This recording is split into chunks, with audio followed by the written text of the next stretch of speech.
আসসালামু আলাইকুম, আপনারা আমাকে শুনতে পাচ্ছেন? Yes sir. আসসালামু আলাইকুম স্যার। ওয়ালাইকুম আসসালাম। ভালো আছেন আপনারা? আলহামদুলিল্লাহ স্যার, আপনি কেমন আছেন? জি আলহামদুলিল্লাহ। আমাদের তো লাস্ট ক্লাসের পরে একটা গ্যাপ পড়ে গেছিল আমার নিজের সমস্যার কারণে।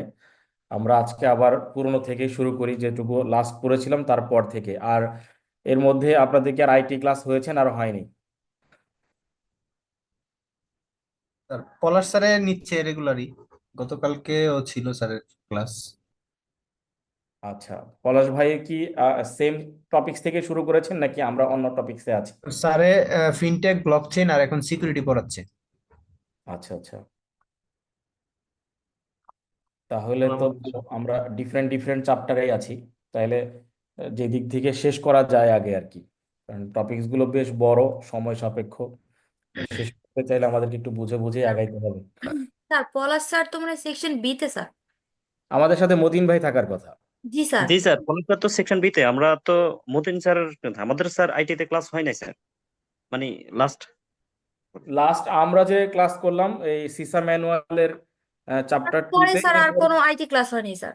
জি স্যার, আর কোনো আইটি ক্লাস হয় নাই স্যার আমাদের। জি আপনার একটা লাস্ট ক্লাস ছিল। ক্লাসের পরে আর স্যার আমাদের ক্লাস নাই। হ্যাঁ, গত সপ্তাহে একটা ক্লাস ছিল, আমার সমস্যার কারণে সেটা হয় নাই। আর আমরা এর আগের দিন যেটা ক্লাসে পড়াইছিলাম বা পড়ছিলাম সেটা হইতেছে যে, আমি বের করে একটু আপনাদের মনে পড়বে, আমি একটু পিছনে যাই। স্যার কারণ মাঝখানে একটু গ্যাপ পড়ে গেছে তো কয়েকদিনের, একটু পিছনে না গেলে মনে হবে না। স্যার ওই যে আপনি বলছিলেন যে স্যার আমাদেরকে সিস্যার একটু কেটে দিবেন, ওটা কি একটু কাইন্ডলি দেওয়া যায় স্যার? আমরা তো কেটেই পড়তেছি, সিসার পুরো বই আপনাদের কাছে কেটে তো দিতেই পারি, আজকেই কেটে দিতে পারি এখনই। আমরা তো ওই যে পিডিএফ এক্সট্রাক্টর দিয়ে এটা জাস্ট আমরা যেটুকু পড়েছি সেটুকু দিব। মানে সেটা বলার একটা যৌক্তিক কারণ হচ্ছে যে আমাদের বইটা বেশ বড়, 25 মেগাবাইটের বেশি। এটা মেইলে রেডিলি শেয়ার করা যায় না। আর আমরা কিন্তু দেখে দেখে ওই জিস্ট অংশটুকুই পড়ছি যেটুকু আমাদেরকে পড়তে হবে। আমরা আসলে গতদিন এইখান থেকে পড়া শুরু করেছিলাম, আপনারা যদি মনে করতে পারেন কেউ কেউ। স্যার আমি আসলে চাচ্ছিলাম যে মানে আপনি তো স্যার ওই যে প্রথম থেকে আমাদেরকে যেভাবে গাইডলাইন দিচ্ছেন ওইভাবে আমি একটা মানে শিটের মতো বানাই, তারপর হচ্ছে আপনাকে ফাইনাল ভাবে একটু দেখাতে যাচ্ছিলাম। যদি এটা ফাইনাল হয় তখন ওইটা একটা শিট হয়ে গেলে তারপর হচ্ছে আমি সবাইকে দিয়ে দিলে তখন এটা আমাদের সবার জন্য অনেক হেল্প হবে স্যার। এই দায়িত্বটা আপনি নিয়েন না সবাইকে দেওয়ার। কারণ হচ্ছে যে সবাইকে যদি আপনি দেন, এই কমিটমেন্টে থাকেন, পড়াটা পিছায়া যাবে। কারণ আমাদের তো পরীক্ষা ধরেন হচ্ছে নভেম্বর তো শেষ হয়ে গেল, ডিসেম্বরের সম্ভবত 28 তারিখ বা এরকম একটা তারিখ। খুব বেশি সময় আমাদের হাতে নাই। তো আমাদের আসলে ক্লাসের পাশাপাশি নিজেদেরকেও পড়তে থাকতে হবে। কারণ এইটা যদি আমরা নিজেরা পড়তে না থাকি, প্রিপারেশন নিতে গিয়ে একবারে এত বড় একটা এরিয়া কভার করা খুব টাফ হয়ে যাবে।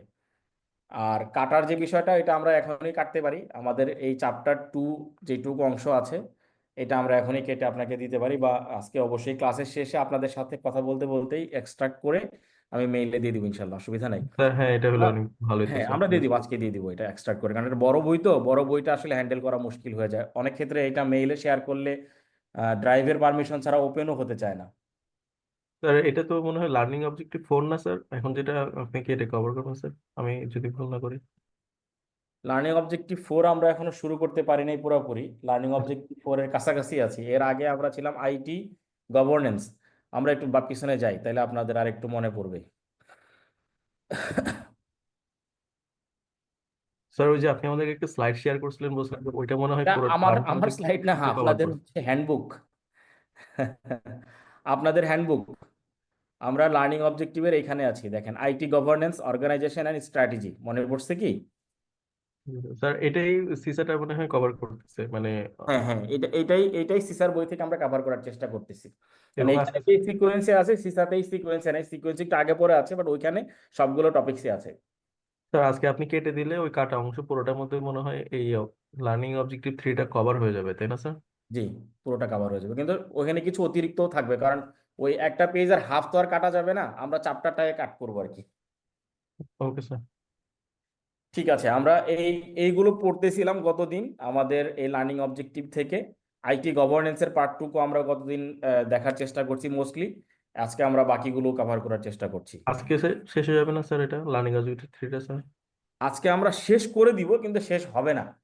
শেষ করে দিব, শেষ হবে না, তার একটা যৌক্তিক ব্যাখ্যা হচ্ছে, আমি যদি দায়িত্ব নিয়ে বলি তাহলে আপনার এত বড় একটা চ্যাপ্টার আসলে একটা ক্লাসে আমরা কতক্ষণ পড়তে পারি? ধরেন আমাদের সময় 3 ঘন্টা হইলেও আমরা কিন্তু 3 ঘন্টা ফুল পড়াশোনা করি না।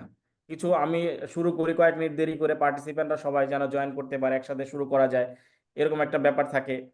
আবার হচ্ছে ধরেন মাঝখানে আমাদের 30 মিনিটের একটা ব্রেক থাকে। সবকিছু মিলে দেখা যায় যে এত বড় একটা চ্যাপ্টার আপনি এত অল্প সময়ে শেষ করতে পারবেন না।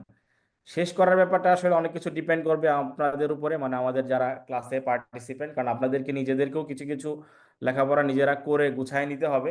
আর আমি আপনাদেরকে আসলে হাইলাইটেড অংশগুলো শেষ করে দিতে পারবো, শেষ ঠিক না, ব্যাখ্যা করতে পারবো, কারণ শেষ করা বলতে গেলে একটু কঠিন, এটা বলা যায় না। Okay sir. বুঝতে পারছেন তো? কারণ এর যে শেষের কথা যদি বলি তাহলে তো আসলে অনেক বেশি বলা হয়ে যায়। Okay sir. আচ্ছা, ঠিক আছে, আমরা আবার আমাদের আগের স্লাইডে চলে যাচ্ছি। আমরা মনোযোগ দিয়ে নিজেরা প্রশ্নগুলি বোঝার চেষ্টা করি। আমরা শুরু থেকে যেভাবে আপনাদেরকে বলে আসছি বা গাইড করে আসছি যে টপিকসগুলো যদি আমাদের আন্ডারস্ট্যান্ডিং ক্লিয়ার থাকে, তাহলে আমাদের জন্য পরবর্তীতে প্রিপারেশন নেওয়াটা একটু সহজ হবে। মানে আমরা খুব বেশি ভয় পেয়ে যাব না। নাহলে অনেক ক্ষেত্রে দেখা গেছে যে অনেকগুলো সাবজেক্ট তো আপনারা একসাথে পড়তেছেন, পাশাপাশি তো ক্লাসের সাথে সাথে পড়ার সুযোগ পাচ্ছেন না। দেখবেন যে পরে একটা সময় গিয়ে মনে হবে যে এটা তো আমার কাছে একদমই অচেনা মনে হইতেছে। তো কাজে এই জায়গাগুলো থেকে যেন আমরা অ্যাটলিস্ট আমাদের সাপোর্টটা নিজেরা এনশিওর করতে পারি, যেন আমরা আমাদের জায়গাগুলোতে ক্লিয়ার করতে পারি, এই জন্য এভাবে পড়া।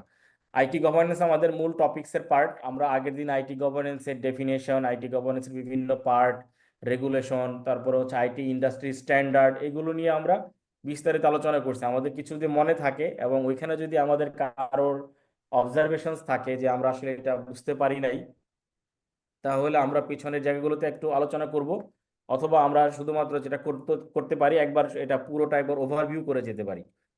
একবার ওভারভিউ করে আমরা তারপরের টপিকসে চলে যাব, তাহলে একবার দেখলে দ্বিতীয়বার রিভিশনের মতো অনেকটা হবে, আমাদের হয়তো কিছুটা হলেও হেল্প হইতে পারে আইডিয়ালি। স্যার আরেকটা রিকোয়েস্ট করবো স্যার। শুনি, যদি রাখতে পারি ইনশাআল্লাহ। স্যার আমরা যদি ওভারভিউ করি তাহলে একটু যদি হাইলাইট করে দিতেন মানে টপিক গুলো, তাহলে আরো বেস্ট হয়ে যাবে স্যার। রিকোয়েস্ট আর কি স্যার। আমরা আমরা যা পড়ছি সেটাই হাইলাইটেড। আমরা যেগুলো পড়ছি আগের দিনের ক্লাসে, এর এই পুরো অংশটাই হাইলাইটেড, কারণ আমরা তো সব পড়ি নাই, কিছু কিছু বাদ দিয়ে পড়েছি। আমরা যেগুলো মনে করছি যে ইম্পর্টেন্ট হতে পারে বা এগুলো পড়লে আমাদের অন্যগুলি সহজ মনে হবে, এই জায়গাগুলি আমরা পড়ার চেষ্টা করছি। এনিওয়ে, আমরা আর সময় নষ্ট না করি, যথেষ্ট সময় আমাদের চলে গেছে। পার্টিসিপেন্টও মনে হয় 50-র কাছাকাছি চলে আসছেন, 45। তার মানে আরো অনেকেই আসেন কিন্তু আজকে এখনো সময় করে জয়েন করতে পারেন নাই। তো ঠিক আছে, আমরা আমাদের বেসিক পড়াশোনার জায়গা থেকে আসি।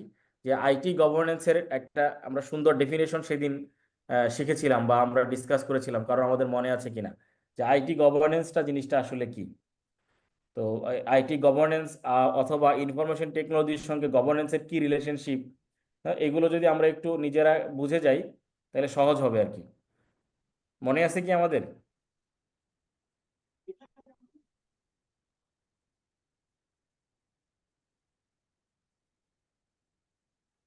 বা শুধু গভর্নেন্স কি মনে আছে? শুধু গভর্নেন্স, গভর্নেন্স বলতে আসলে আমরা কি বুঝি, তারপরে আমরা লাগলে আইটি গভর্নেন্সকে সাথে সংযুক্ত করার চেষ্টা করি।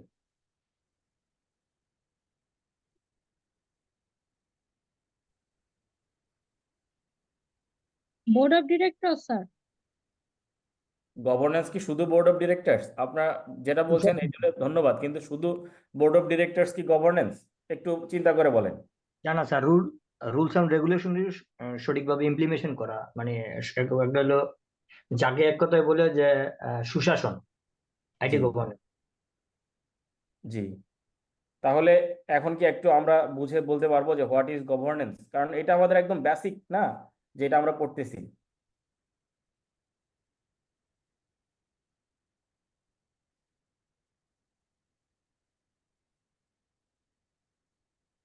কারণ এমনিতে গভর্নেন্সকে কমপ্লেক্স করে চিন্তা করার কিছু নাই। আপনি খুব সিম্পল চিন্তা করেন যে গভর্নেন্স জিনিসটা আসলে কি। কারণ বোর্ড অফ ডিরেক্টরস এর কথা যিনি বললেন এটাও ঠিক আছে, বোর্ড অফ ডিরেক্টরস কি করে? ওই প্রতিষ্ঠান পরিচালনা করার জন্য কিছু সিস্টেম কন্ট্রোল, অথবা ওই প্রতিষ্ঠানটা অপারেশন করার জন্য তারা একটা অ্যাকাউন্টেবিলিটি করার জন্য বা ইফেক্টিভলি বিজনেসকে রান করানোর জন্য ওভারঅল ডিরেকশন প্রদান করেন। এই যে ওভারঅল তারা ডিরেকশন প্রদান করেন, এই ডিরেকশনের মধ্যেই আসলে আমাদের গভর্নেন্সের পার্টটা কাভার হয়ে যায়। গভর্নেন্স বেশ বড় একটা পার্ট, বাট গভর্নেন্সের অনেকটা অংশ ওইখান থেকে আসলে কাভার হয়, কিন্তু এর বাইরে তো আরো অনেক স্টেক হোল্ডার আছে, তারাও গভর্নেন্সের আসলে অংশীদার, তাদেরকেও গভর্নেন্সের অনেক বিষয়গুলোকে কমপ্লায়েন্সের মধ্যে আনতে হয়। তাহলে গভর্নেন্সের যদি একটু আমরা ক্লিয়ার হতে পারি, তাহলে আইটি গভর্নেন্স আমাদের কাছে অনেক সহজ মনে হবে যে আইটি গভর্নেন্সটা কি। তাইলে ইনফরমেশন টেকনোলজি এনেবল সিস্টেমে আমরা যে অর্গানাইজেশনকে পরিচালনা করি বা যেখানে আমাদের বিজনেসটা আছে, সেইখানে আমরা যে ইনফরমেশন টেকনোলজির সহযোগিতা নেই, এই পার্টটুকু কিভাবে আমরা কন্ট্রোল বা কমপ্লায়েন্সের আন্ডারে নিয়ে আসতে পারি, যেটা হচ্ছে আমাদের আইটি গভর্নেন্স। এখানে অনেক ল, রেগুলেশন বা ইন্ডাস্ট্রি স্ট্যান্ডার্ড থাকতে পারে, এই সবগুলোর সমন্বয়ে আসলে আমাদের এই রেগুলেশন বা আমাদের এই আইটি গভর্নেন্সটা এনশিওর করতে হবে। তো আমরা যদি নিজেদের আন্ডারস্ট্যান্ডিংটা ক্লিয়ার করতে পারি, তাহলে আবার একটু চেষ্টা করি যে হোয়াট ইজ আইটি গভর্নেন্স আমরা বলতে পারি কিনা।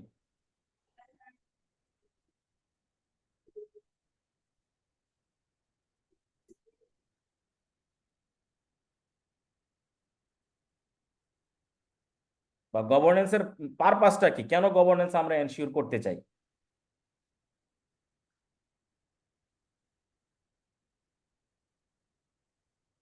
তা না হলে যেটা হবে যে ওই এমসিকিউ এর সময় আমরা একটু কনফিউজ থাকবো, কনফিউজ থাকলে ভুল হয়ে যেতে পারে। স্যার পারপাস হচ্ছে sir, purpose of the governance to to achieve the achieve the company's goals and objectives by setting some rules, regulations, and implementing some security policies, procedures, etc. জি, এখন ওই এইটা যিনি বললেন আপনারা এর সাথে কি একমত? তাহলে আমরা আসলে এইটাকে ধরে আর একটু ক্লিয়ার হব। আমার কাছে মনে হয়েছে যে আমাদের একটু ক্লিয়ার হওয়া দরকার।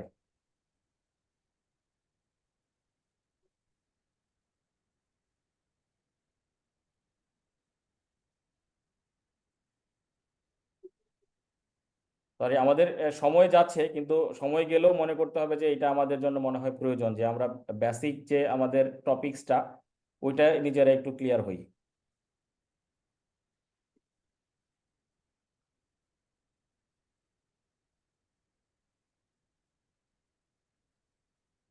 আমরা আইটি গভর্নেন্সের এত কিছু সেদিন পড়লাম না, একটু মনে করার চেষ্টা করি না, তাইলে তো পরীক্ষার হলে গিয়ে নাইলে মনে করবো কিভাবে, ঠিক না?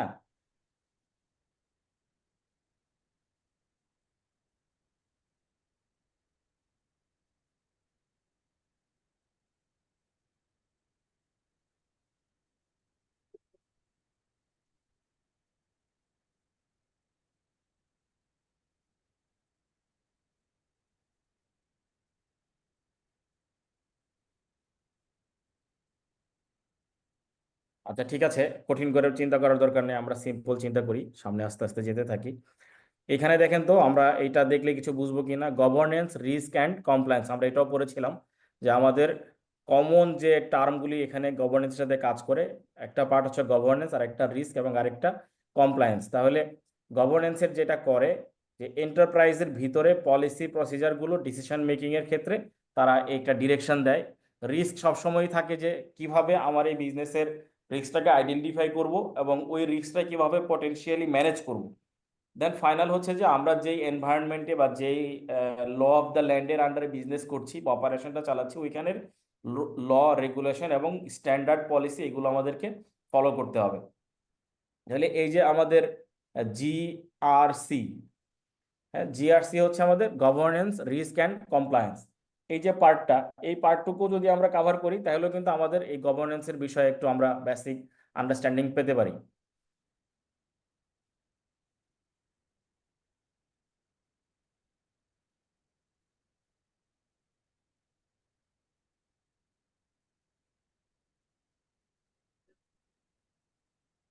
দেন আমরা এই এই চার্টটাও আলোচনা করেছিলাম যে একটা গভর্নেন্স সিস্টেমে কি কি কম্পোনেন্ট কাজ করে। এখানে দেখেন এই কম্পোনেন্টগুলোই আসলে আমাদের পুরো গভর্নেন্সের পার্ট।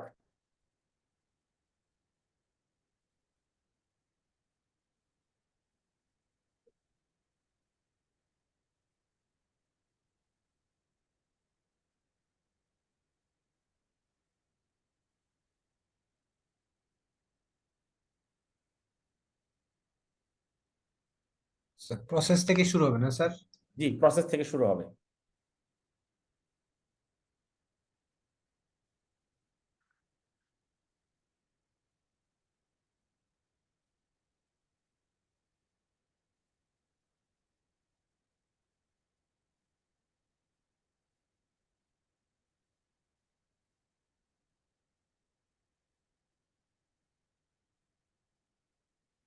এগুলো পরে আমরা আলোচনা করছি, আরো ডিটেল আছে এখানে।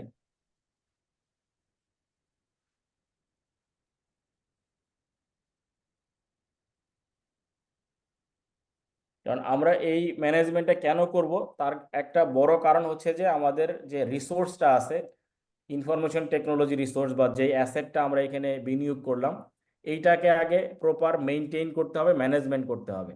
এবং এই অ্যাসেটের থেকে আমাদের পটেনশিয়াল পারফরমেন্স মেজার করে এখান থেকে রিটার্নটা এনশিওর করতে হবে, রিস্ক মিনিমাইজ করে। তারপরে যে সেক্টরে আমরা কাজ করছি ফোকাস থাকবো, প্রসেসগুলো যেন লিগেলি কমপ্লায়েন্ট হয়, রেগুলেটরি পলিসি বা কন্ট্রাকচুয়াল পলিসি এগুলো যেন কমপ্লাই করে আমাদের ওই এনভায়রনমেন্টে আমরা অপারেশনটা পরিচালনা করতে পারি। এগুলো কিন্তু খুব কঠিন কিছু না, জাস্ট আমাদের ওই আমরা যে ইন্টারনাল কন্ট্রোল করেছি ওইগুলো থেকে অনেক কিছু এখানে দেখবেন চলে আসছে, বা আমরা যে অডিটিং এর অ্যাসুরেন্সের পড়ালেখা করি সেখান থেকেও অনেক কিছু আমাদের এখানে কমন মনে হবে।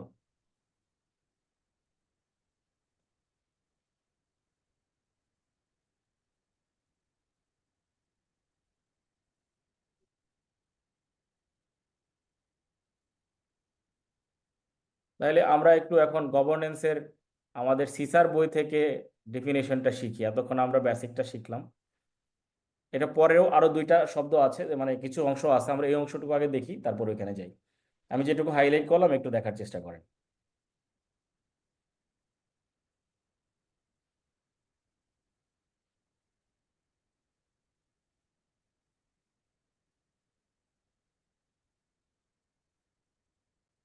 তাহলে গভর্নেন্সের মাধ্যমে আমরা যেটা করতে পারবো, ensure the stakeholders needs conditions and options are evaluated to determine balance কেন, কারণ আসলে প্রত্যেকটা ইনস্টিটিউটে আসলে একটা কিছু বেঞ্চমার্ক থাকে। Agreed on enterprise objective, direction is set through prioritization and decision making. তারপরে অ্যান্ড দিয়ে তারপরে লাইনে যেটা আছে, performance and compliance are mention against agreed or direction and objective. ডিরেকশনটা হচ্ছে ওই বোর্ড অফ ডিরেক্টরস বা হচ্ছে আপনার যারা দোজ চার্জ উইথ গভর্নেন্সের জন্য যাদেরকে চার্জ করা যাবে। কারণ বোর্ড অফ ডিরেক্টরসকে গভর্নেন্সের ভাষায় আরেকভাবে রিপ্রেজেন্ট করে দোজ চার্জ উইথ গভর্নেন্স, কারণ যাদেরকে গভর্নেন্স এনশিওর করার জন্য চার্জ করা যায়। এবং এর পরের পার্টটা হচ্ছে ম্যানেজমেন্টের পার্ট। ম্যানেজমেন্ট তখন ওই ডিরেকশন অনুযায়ী কিভাবে প্রতিষ্ঠানটাকে পরিচালনা করবে ওই অনুযায়ী তারা ডিজাইনটা কনফার্ম করে। তাহলে আমাদের আরেকটা জায়গায় এখানে খেয়াল করতে হবে যে আমরা যখন IT resource management, performance measurement, compliance management এগুলো নিয়ে আলোচনা করছি, তখন ম্যানেজমেন্টের একটা বড় অংশ এখানে আমাদের এই ইমপ্লিমেন্টেশনে ইফেক্টিভলি কাজ করবে। তাহলে এন্টারপ্রাইজ গভর্নেন্স ইনফরমেশন টেকনোলজি বা সংক্ষেপে যেটাকে আমরা ইজিআইটি বলছি, এই ইজিআইটিতে অডিটিং এর আবার কিছু পার্ট আছে। এখানে বিভিন্ন মডেল ফলো করে ইজিআইটি কনফার্ম করা হয় বা বিভিন্ন ধরনের স্কোপ নিয়ে আলোচনা করা হয়। তাহলে যখনই কোনো এরকম ইজিআইটি বা অডিটিং রুল এখানে চলে আসবে, তখন ওই অর্গানাইজেশনকে কনফার্ম করার জন্য related definition, rules, scope of work cover করে অডিটিং স্ট্যান্ডার্ড অনুযায়ী তার কাজটা করতে হবে। কিন্তু কিভাবে অ্যাসেস করবে, এটা একটা নিজস্ব কুশ্চেনিয়ার ডেভেলপ করে নেওয়া। এবং এটার জন্য 3 লাইন্সের একটা মডেল আছে, এটা সাজেস্ট করেছে ইন্টারন্যাশনাল ইনস্টিটিউট অফ ইন্টারনাল অডিটরস। তারা 3 লাইন্স মডেল সাজেস্ট করছে এই অর্গানাইজেশনের ভিতরের ইন্টারনাল অডিটিং বা ইজিআইটি কভার করার জন্য। এটা একটা টেবিল আছে নিচে, আমরা দেখি।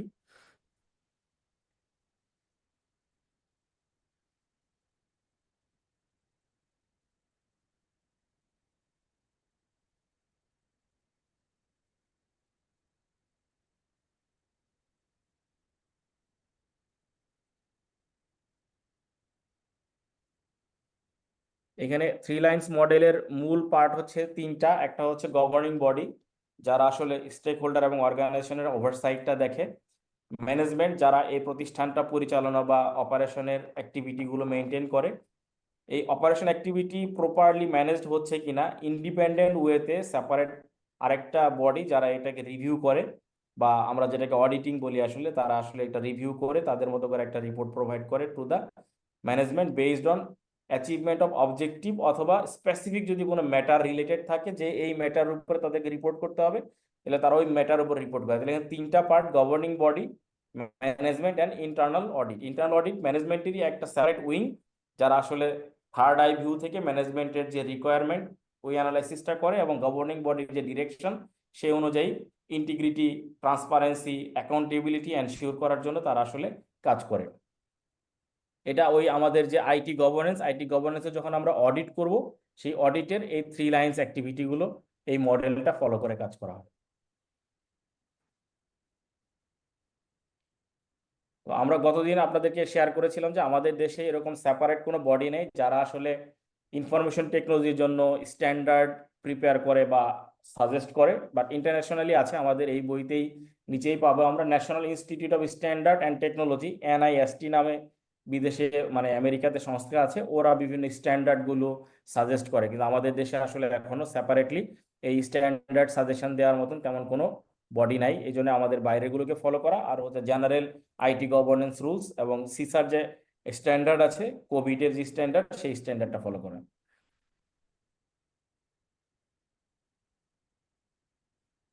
তো অ্যাকর্ডিং টু এনআইএসটি আমাদের গভর্নেন্সকে আসলে এইভাবে ডিফাইন করা। Information security governance can be defined as the process of establishing and maintaining a framework and supporting management structure and process to provide assurance that information security strategies are aligned with the support business of objectives, are consist with applicable laws and regulations through adherence to policies and internal controls, and provide assignment of responsibility all in an effort to manage risk. তাহলে মূল পুরো অংশটাই আসলে cover করতেছে দুইটা part, ম্যানেজমেন্টের অবজেক্টিভটাকে কিভাবে rules regulation এবং framework দিয়ে সাপোর্টের মাধ্যমে অ্যাচিভ করা যায়, এবং এখানে কোনো রিস্ক থাকলে সেই রিস্কটাই কিভাবে ইন্টারনাল কন্ট্রোল কমপ্লায়েন্স পলিসির মাধ্যমে আমরা ম্যানেজ করতে পারি বা মিটিগেট করতে পারি। এই পুরো পার্টটার জিস্ট অংশ এইটা সাজেস্ট করছে হচ্ছে NIST, national institute standard and technology. এটা ইউএস এর একটা বডি। আমাদের দেশে এখনো সেপারেটলি এরকম কোনো বডি এস্টাবলিশ হয়নি।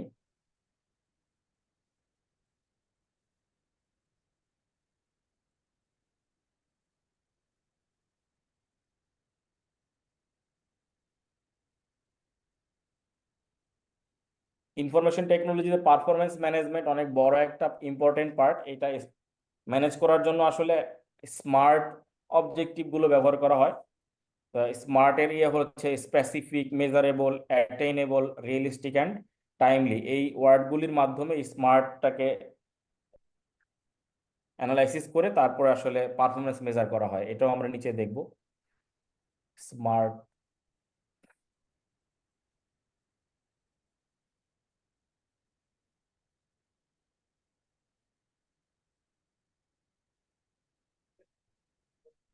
ইনফরমেশন টেকনোলজি আমরা তখনই ইন্ট্রোডিউস করবো অর্গানাইজেশনে যখন আসলে আমরা এখান থেকে কোনো বেনিফিট এনশিওর করতে পারবো।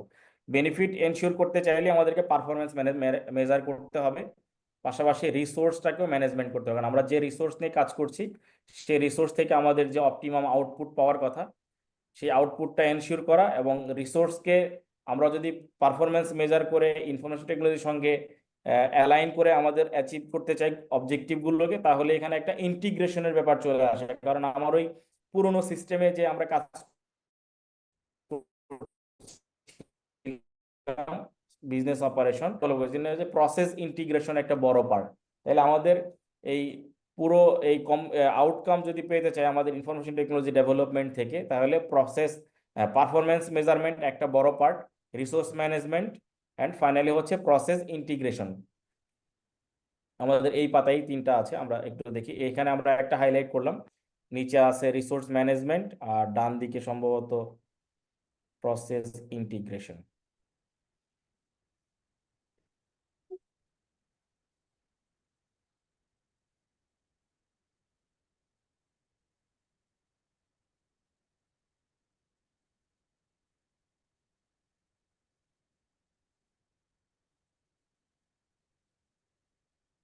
তো এগুলো আমরা এগুলো দেখছি না, একটু ইম্পর্টেন্ট গুলো দেখি। বিজনেস ইন্টেলিজেন্স একটা ইম্পর্টেন্ট পার্ট, এটা আমরা একটু দেখি।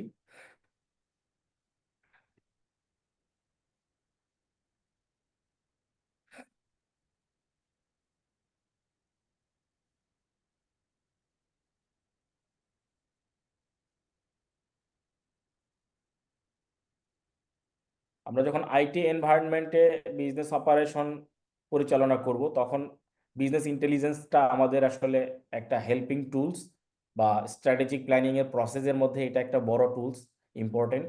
তো আমরা যদি এই বিজনেস ইন্টেলিজেন্স টুলসটাকে ব্যবহার করি, তাহলে এইটা বিজনেসে বেসিক 4টা জায়গায় আমাদেরকে হেল্প করতে পারে। এরপরও আরো ছোট ছোট জায়গায় হতে পারে, বাট এটা বেসিক, এটা সবাই ফলো করে।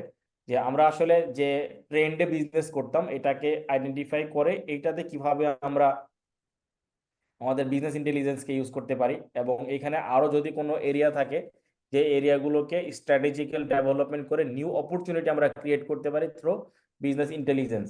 মানে ম্যানুয়াল সিস্টেমে কাজ না করে আমরা ইন্টেলিজেন্ট ওয়েতে আমাদের বিজনেসের ভিতর থেকে কোনো নিউ স্ট্র্যাটেজিক ডেভেলপমেন্ট করে অপরচুনিটি ক্রিয়েট করা। এরপর আন্ডারস্ট্যান্ড কাস্টমার বিহেভিয়ার।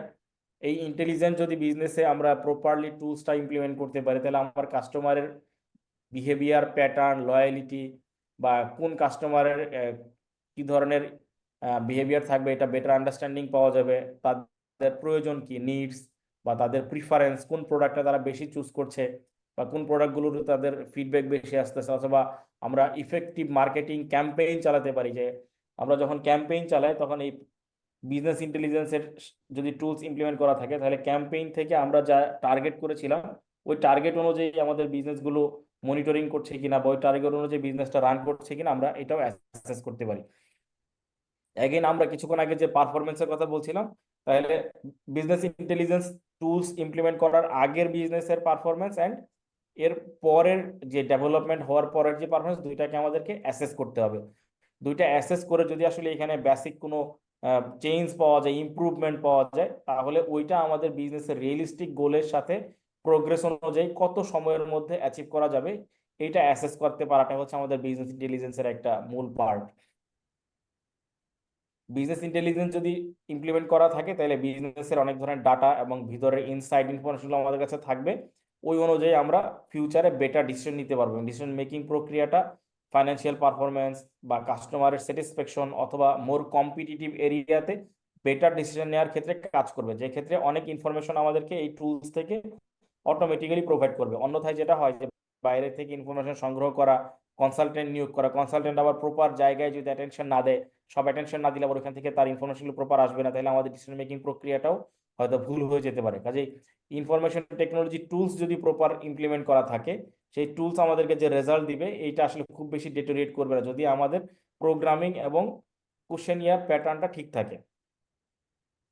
কিন্তু এই পুরো কাজটা করতে গেলে বিজনেস ইন্টেলিজেন্স বা বিআই যদি আমরা ইমপ্লিমেন্ট করতে যাই, এখানে বেশ কিছু প্রসেস এবং কিছু মেজারমেন্টের ব্যাপার আছে, এটা আমরা কিভাবে করতে পারি। কারণ সবার আগে খেয়াল করতে হবে যে এইটা কস্ট কত হবে, প্রসেস কস্ট, এটা ইফিসিয়েন্সি বা এটার কোয়ালিটি কতটুকু ডেভেলপ করবে আমাদের এই বিজনেসে বা ইমপ্রুভমেন্টে, কাস্টমার আসলে কতটুকু আসলে এইটা অ্যাকসেপ্ট করবে অ্যাট্রিবিউট অনুযায়ী, বা এটার অনুযায়ী আমার প্রফিটেবিলিটি কি বাড়বে, স্টাফরা এই বিজনেসটা কিভাবে অ্যাকসেপ্ট করতে পারবে, এখানে রিস্ক ম্যানেজমেন্টের কোনো প্রক্রিয়ায় আমরা প্রবলেমে পড়বো কিনা, বা আনইউজুয়াল কোনো রিস্ক চলে আসে কিনা, ইনসিডেন্ট বা কোনো রিয়েলিস্টিক লস আসে কিনা, যেই লসটা আসলে আমরা অন্য কোনোভাবে মেজার করতে পারবো না বা মিটিগেট করতে পারবো না। এই পার্টগুলো কনসিডার করেই আসলে বিজনেস ইন্টেলিজেন্সকে বিজনেসে অ্যাপ্লাই করার কথা ডিসিশন নেওয়া হয় বা এটা ইফেক্টিভলি ইমপ্লিমেন্ট করা হয়।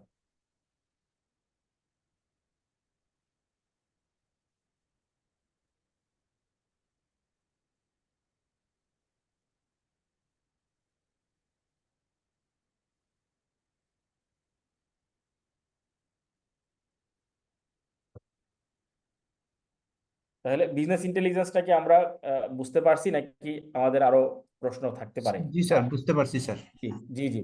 কারণ আমাদের তো মূল আলোচনা হচ্ছে যে আমাদের যে লিগেসি সিস্টেমের বিজনেস ছিল, এখানে আমরা ইনফরমেশন টেকনোলজি ইউজ করে কি কি চেঞ্জ আনতে পারছি, কি কি আমরা বেটার পারফরমেন্স আনতে পারছি।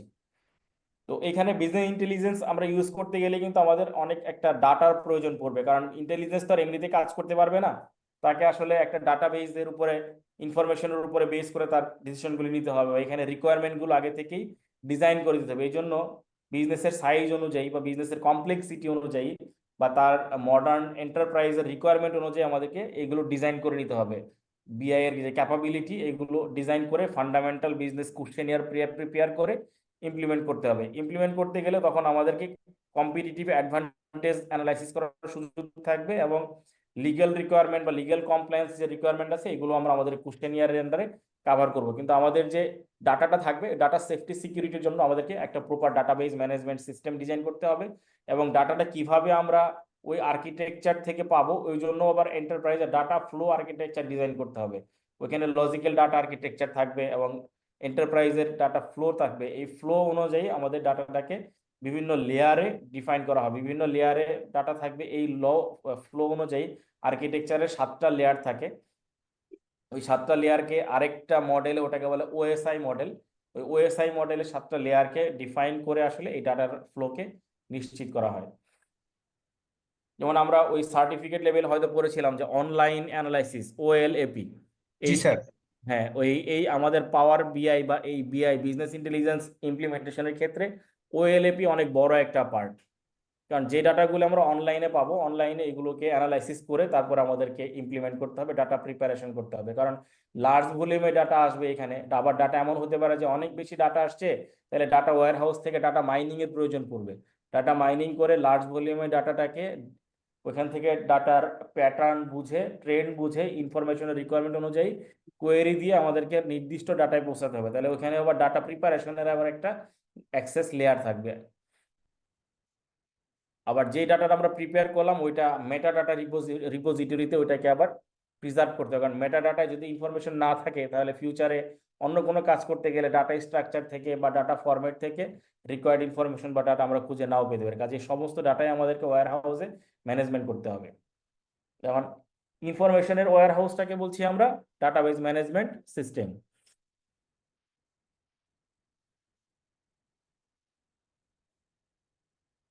তাহলে একটু আগে আমরা যে ডাটা আর্কিটেকচারের ফ্লোর কথা বললাম, ডাটা আর্কিটেকচার ফ্লোর আসলে 7টা লেয়ার আছে। আমরা লেয়ারগুলোর নাম জেনে রাখি, কারণ আমাদের হয়তো ওইরকম ডিটেইল লেভেলে প্রশ্ন নাও হতে পারে, আর অ্যাটলিস্ট লেয়ারগুলো আমাদের জানা থাকলে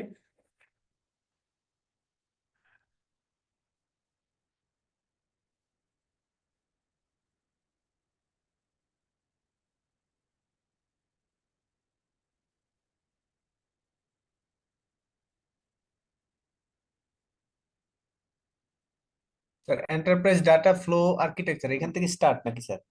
এখান থেকে স্টার্ট না, আমরা শর্টকাটে এখানে আসলাম। কারণ আমরা যখন বিআই ইমপ্লিমেন্ট করব, আমার যে বিজনেস ইন্টেলিজেন্স কাজ করবে, ইন্টেলিজেন্স তো নিজে থেকে কোনো কাজ করতে পারবে না, ওর তো আসলে আগে ইন্টেলিজেন্সটা সেট করতে হবে, টুলসটাকে ডিজাইন করতে হবে। টুলসটা ডিজাইন করলে আমি যে বিজনেসে কাজ করব ওই বিজনেসের ডাটাটা আমাদেরকে কি বলতে হয়, রিট্রাইভ করতে হবে, ডাটা আমাদের হাতে থাকতে হবে। ডাটা যখন আমরা আমাদের হাতে রাখতে চাই তখন আমাদের এন্টারপ্রাইজ ডাটাকে একটা ফ্লো চার্টের আন্ডারে না নিয়ে আসলে, আর্কিটেকচারের আন্ডারে না নিয়ে আসলে ডাটা আমরা কালেক্টও করতে পারবো না, পরবর্তীতে এটা ব্যবহারও করতে পারবো। এই জন্য বিভিন্ন লেয়ারে আমাদের ডাটার কম্পোনেন্টগুলো থাকে, সেইখান থেকে ব্যবহার করা। এখানেই 7টা লেয়ার আছে। একটা হলো প্রেজেন্টেশন লেয়ার, আমরা আগে 7 নামগুলো দেখে নিই। এরপর আছে data source layer, core data warehouse, data mart layer, data staging and quality layer, data access layer, data preparation layer এবং মেটা ডাটা রিপোজিটরি। এই পর্যন্ত আমাদেরকে মেনটেন করতেই হবে। এরপরও কয়েকটা লেয়ার আমাদের লাগবে, যেমন ডাটা যখন আমরা এখান থেকে অন্য কোথাও ইউজ করতে চাইবো তখন ওয়্যার হাউস, অ্যাপ্লিকেশন ম্যানেজমেন্ট, এগুলো সবগুলোই লাগবে। কিন্তু তখন অ্যাটলিস্ট মিনিমাম যদি আমাদের ওন সিস্টেমের মধ্যে থাকি তখন তো আমাদের ইন্টারনেট লাগবে না, বা তখন আমাদের অন্য কোনো বাইরে কারোর থেকে সহযোগিতা লাগবে না। সেই ক্ষেত্রে দেখা গেছে যে ওয়্যার হাউস ম্যানেজমেন্ট পর্যন্ত থাকলে হবে। যেমন এরপরে নিশ্চয়ই আছে warehouse management, warehouse management layer, তারপর আছে অ্যাপ্লিকেশন মেসেজিং লেয়ার, এবং লাস্ট হচ্ছে ইন্টারনেট বা ইন্ট্রানেট লেয়ার। কারণ আমরা যখনই আমাদের কাস্টমারের সাথে বা আমাদের স্টেক হোল্ডারের সাথে আমাদের বিজনেসের ডাটা শেয়ার করব তখনই আমাদের নেটওয়ার্কিং এর প্রয়োজন হবে। নেটওয়ার্কিংটা আমাদের ইন্টারনেট বা ইন্ট্রানেট অথবা কোনো কোনো ক্ষেত্রে হয়তো এক্সট্রা নেটও লাগতে পারে আমাদের, যদি বিজনেসের রিকোয়ারমেন্ট তেমন হয়।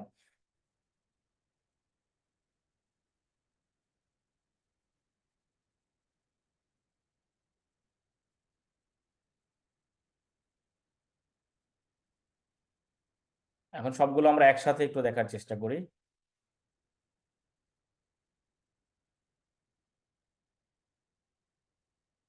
আমি একটু ছোট করলাম যেন আমার স্ক্রিনেরটা পুরো আপনারা দেখতে পারেন। দেখা যায় স্যার। হ্যাঁ, আমরা উপরে যা দেখে আসলাম এখানে সবগুলো একসাথে আছে।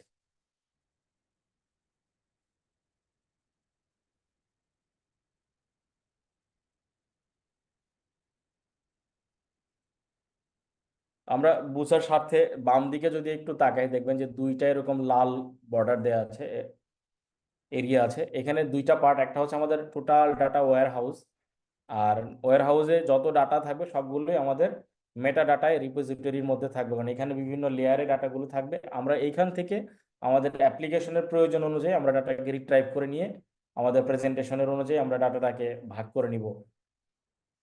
তাহলে উপরের থেকে আমরা তাকাই, presentation layer, data mart layer, data feed, data mining, এরপর ডাটা ওয়্যার হাউস, দেন আছে data staging and quality layer, data access layer, data source layer.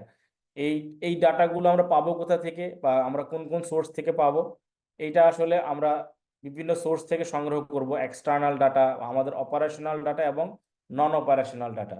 Operational data হচ্ছে আমরা রেগুলার যে বিজনেস অ্যাক্টিভিটিস করি, এগুলো আমাদের অপারেশনাল ডাটা। আমার এই অ্যাক্টিভিটিগুলো ম্যানেজ করার জন্য আরও যে সাপোর্ট ডিপার্টমেন্ট থাকে অনেক, এই সাপোর্ট ডিপার্টমেন্ট এবং স্টেক হোল্ডারদের কাছ থেকে যত ডাটা পাবো এগুলো হচ্ছে আমাদের নন অপারেশনাল ডাটা। আর আমাদের industry, stakeholder, government, environment, অন্য যে কোনো সোর্স থেকে আমরা যত ডাটা সংগ্রহ করবো সেগুলো হচ্ছে এক্সটার্নাল ডাটা। এই সমস্ত ডাটা নিয়ে আমাদের আসলে লেয়ার অনুযায়ী ডিফাইন করে metadata, data warehouse এবং অ্যাপ্লিকেশনের মাধ্যমে আমাদের finally business intelligence management develop করতে হবে। এখন সবার জন্য বিজনেস ইন্টেলিজেন্স একরকম না, প্রত্যেকটা অর্গানাইজেশনের জন্য বা এন্টারপ্রাইজের রিকোয়ারমেন্ট অনুযায়ী তার বিজনেস ইন্টেলিজেন্সকে ডিফাইন করতে হবে, তার অ্যাক্টিভিটিগুলো ডিফাইন করতে হবে। তাহলে এই পর্যন্ত আমরা যা দেখলাম এগুলো আইটি গভর্নেন্সের বিভিন্ন পার্টের হেল্পিং টুলস। এর সাথে এখন অর্গানাইজেশন স্ট্রাকচারটা আমরা দেখবো, যে আমাদের অর্গানাইজেশনে কি কি ধরনের স্ট্রাকচার থাকে, আইটির কমিটি বা আইটি স্টিয়ারিং কমিটি বা বিভিন্ন লেভেলে যারা কাজ করে। আমরা এইটাও হয়তো আমাদের ইয়েতে ওই সার্টিফিকেট লেভেলে কিছু পড়েছিলাম যে আমাদের ম্যানেজমেন্টের মিনিমাম 3টা লেয়ার থাকে। আমরা যদি খুব সাধারণ ভাষায় ম্যানেজমেন্টের ভাষায় বলি, ইনফরমেশন টেকনোলজি ছাড়াও টপ ম্যানেজমেন্ট বলি, মিডল ম্যানেজমেন্ট বলি, আরেকটা বলি কি লোয়ার ম্যানেজমেন্ট। ওই যে টিপিএস ম্যানেজিং এর ক্ষেত্রে আমরা এটা সার্টিফিকেট লেভেলে পড়েছি। ওইখানে যারা একদম উপরের দিকে ছিল তারা ছিল কি একদম উপরের দিকে এক্সিকিউটিভ ইএসএস নাকি এক্সিকিউটিভ সাপোর্ট সিস্টেম। ওই ইএসএস এর যারা মেম্বার থাকে তারাই মূলত আসলে টপ ম্যানেজমেন্টের কম্পোনেন্টে পার্ট বা ওইখানকার একটা পার্টে কাজ করে।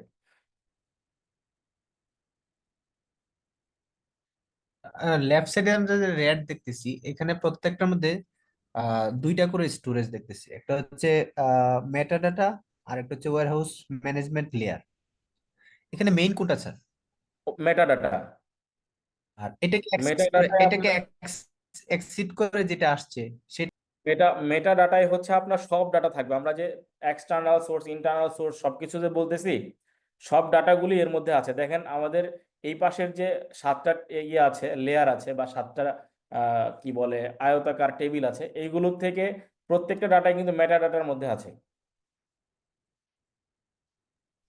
জি। মেটা ডাটা থেকে এই লেয়ার অনুযায়ী ডাটা আমরা কালেক্ট করি, আবার এই লেয়ার থেকে তখন নিয়ে নেয় ওয়্যার হাউস ম্যানেজমেন্ট সিস্টেম, মানে আমাদের database management system.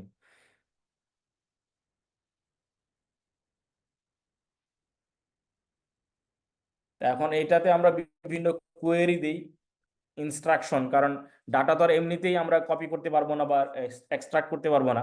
Data copy করার জন্য আমাদেরকে একটা কোয়েরি ল্যাঙ্গুয়েজ চালাইতে হবে। ওই কোয়েরি ল্যাঙ্গুয়েজটা হচ্ছে আমাদের বিভিন্ন রিকোয়ারমেন্ট অনুযায়ী হতে পারে। দেখা গেল যে আমাদের প্রতিষ্ঠানে রেগুলার কোনো ডাটা লাগে, সবসময় ওই একটা কোয়েরি চালাতে হয়, আমরা ওইটা ডিরেক্টলি আমাদের ডাটাবেজে চালাই দিতে পারি রিকোয়ারমেন্ট অনুযায়ী। অথবা আমাদের একটা অ্যানালাইসিসের জন্য সেপারেট কোনো একটা রিকোয়ারমেন্ট আসছে, ওইটার জন্য আমরা কাস্টমাইজ অ্যাডহক বেসিসে কোয়েরি চালাতে পারি। বা এর বাইরেও যদি কখনো আমাদের দেখা যায় যে আউটসাইড থেকে আমাদের এক্সটার্নাল ডাটা থেকে কোনো তথ্য সংগ্রহ করতে হয়, তখন আমরা ইন্টারনেট বা ইন্টারনেটের হেল্প নিয়ে আমরা আউটসাইড থেকে বিভিন্ন তথ্য যেগুলো পাবলিক ডোমেইনে অ্যাভেলেবেল আছে এগুলো সংগ্রহ করতে পারি।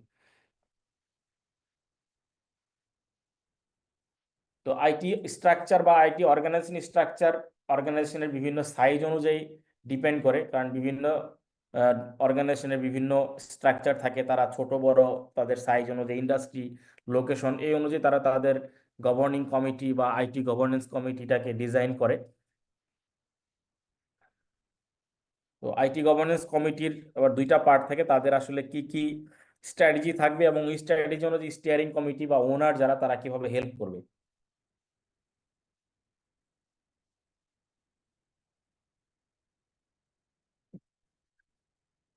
আমরা খুব বেশি ডিটেলে যাচ্ছি না, হাই লেভেলেই দেখতেছি। তো আমাদের এখানে দুইটা পার্ট, একটা যে রোলস এবং রেসপন্সিবিলিটি, এই যে আমরা এখানে যে টেবিলটা আছে এটাই নিচে বলা যে roles responsibility of senior management and board of directors. তাহলে আইটি গভর্নেন্সের বড় একটা পার্ট হচ্ছে আমাদের সিনিয়র ম্যানেজমেন্ট এবং বোর্ড অফ ডিরেক্টরস, যারা আসলে এই পুরো প্রতিষ্ঠানের গভর্নেন্স এনশিওর করার ক্ষেত্রে বা ইফেক্টিভলি ম্যানেজ করার ক্ষেত্রে বড় ভূমিকা পালন করে। তাহলে সিনিয়র ম্যানেজমেন্টের মধ্যে কারা কারা থাকবে? আমাদের যত চিফ আছে, chief information security officer, chief information officer, chief technology officer, chief financial officer অথবা চিফ এক্সিকিউটিভ অফিসার, এরা সবাই সিনিয়র ম্যানেজমেন্ট। আর বোর্ডের যারা মেম্বার তারা আসলে ওনার অথবা ওনারদের অ্যাপয়েন্টেড কোনো পার্সন যারা আসলে ডিরেক্টর পদমর্যাদার।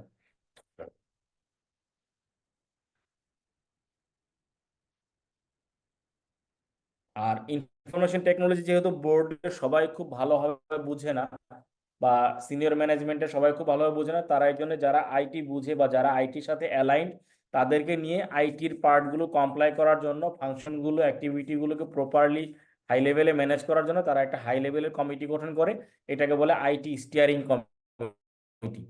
তার মানে আমাদের বোর্ড, সিনিয়র ম্যানেজমেন্ট এর বাইরেও ইনফরমেশন টেকনোলজির জন্য আমাদের সিস্টেমের এক্সপার্ট অথবা ওই কি বলে সাবজেক্ট ম্যাটার এক্সপার্ট এরকম কিছু রিসোর্স প্রয়োজন হয়। তাদের সমন্বয়ে আমাদের যে একটা কমিটি গঠন করা হয় এটা হলো হাই লেভেল কমিটি, এটাকে বলে আইটি স্টিয়ারিং কমিটি।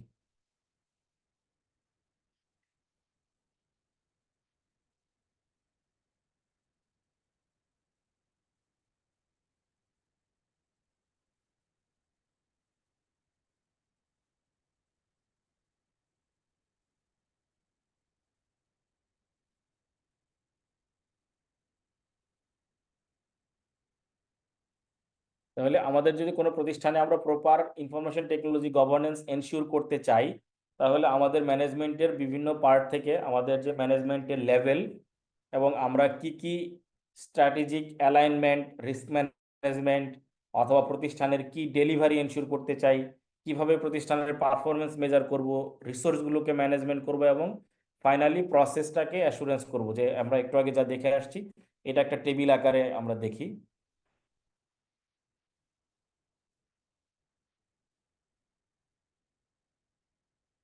তাহলে ম্যানেজমেন্টের যে লেভেল আমরা একটু আগে দেখলাম, board of directors, senior management মানে top management, executive management, steering committee, এরপরে চিফ ইনফরমেশন সিকিউরিটি অফিসার, তারপরে হচ্ছে ফাইনালি রিভিউ, ওই যে আমাদের 3 লেয়ারের যেটা ছিল আইআই এর সাজেস্টেড, যে অডিট তো করতেই হবে, অ্যাক্টিভিটিগুলোতে ইভালুয়েট করতে হবে যে প্রপার রিপোর্টিং হচ্ছে কিনা, প্রপার ইনফরমেশন সিকিউরিটি সিস্টেম মেনে কাজগুলি পরিচালনা করা হচ্ছে কিনা, এগুলো এনশিওর করার পার্টটা আমাদের অডিটিং এক্সিকিউটিভ যারা বা অডিট এক্সিকিউটিভ তারা এনশিওর করবে।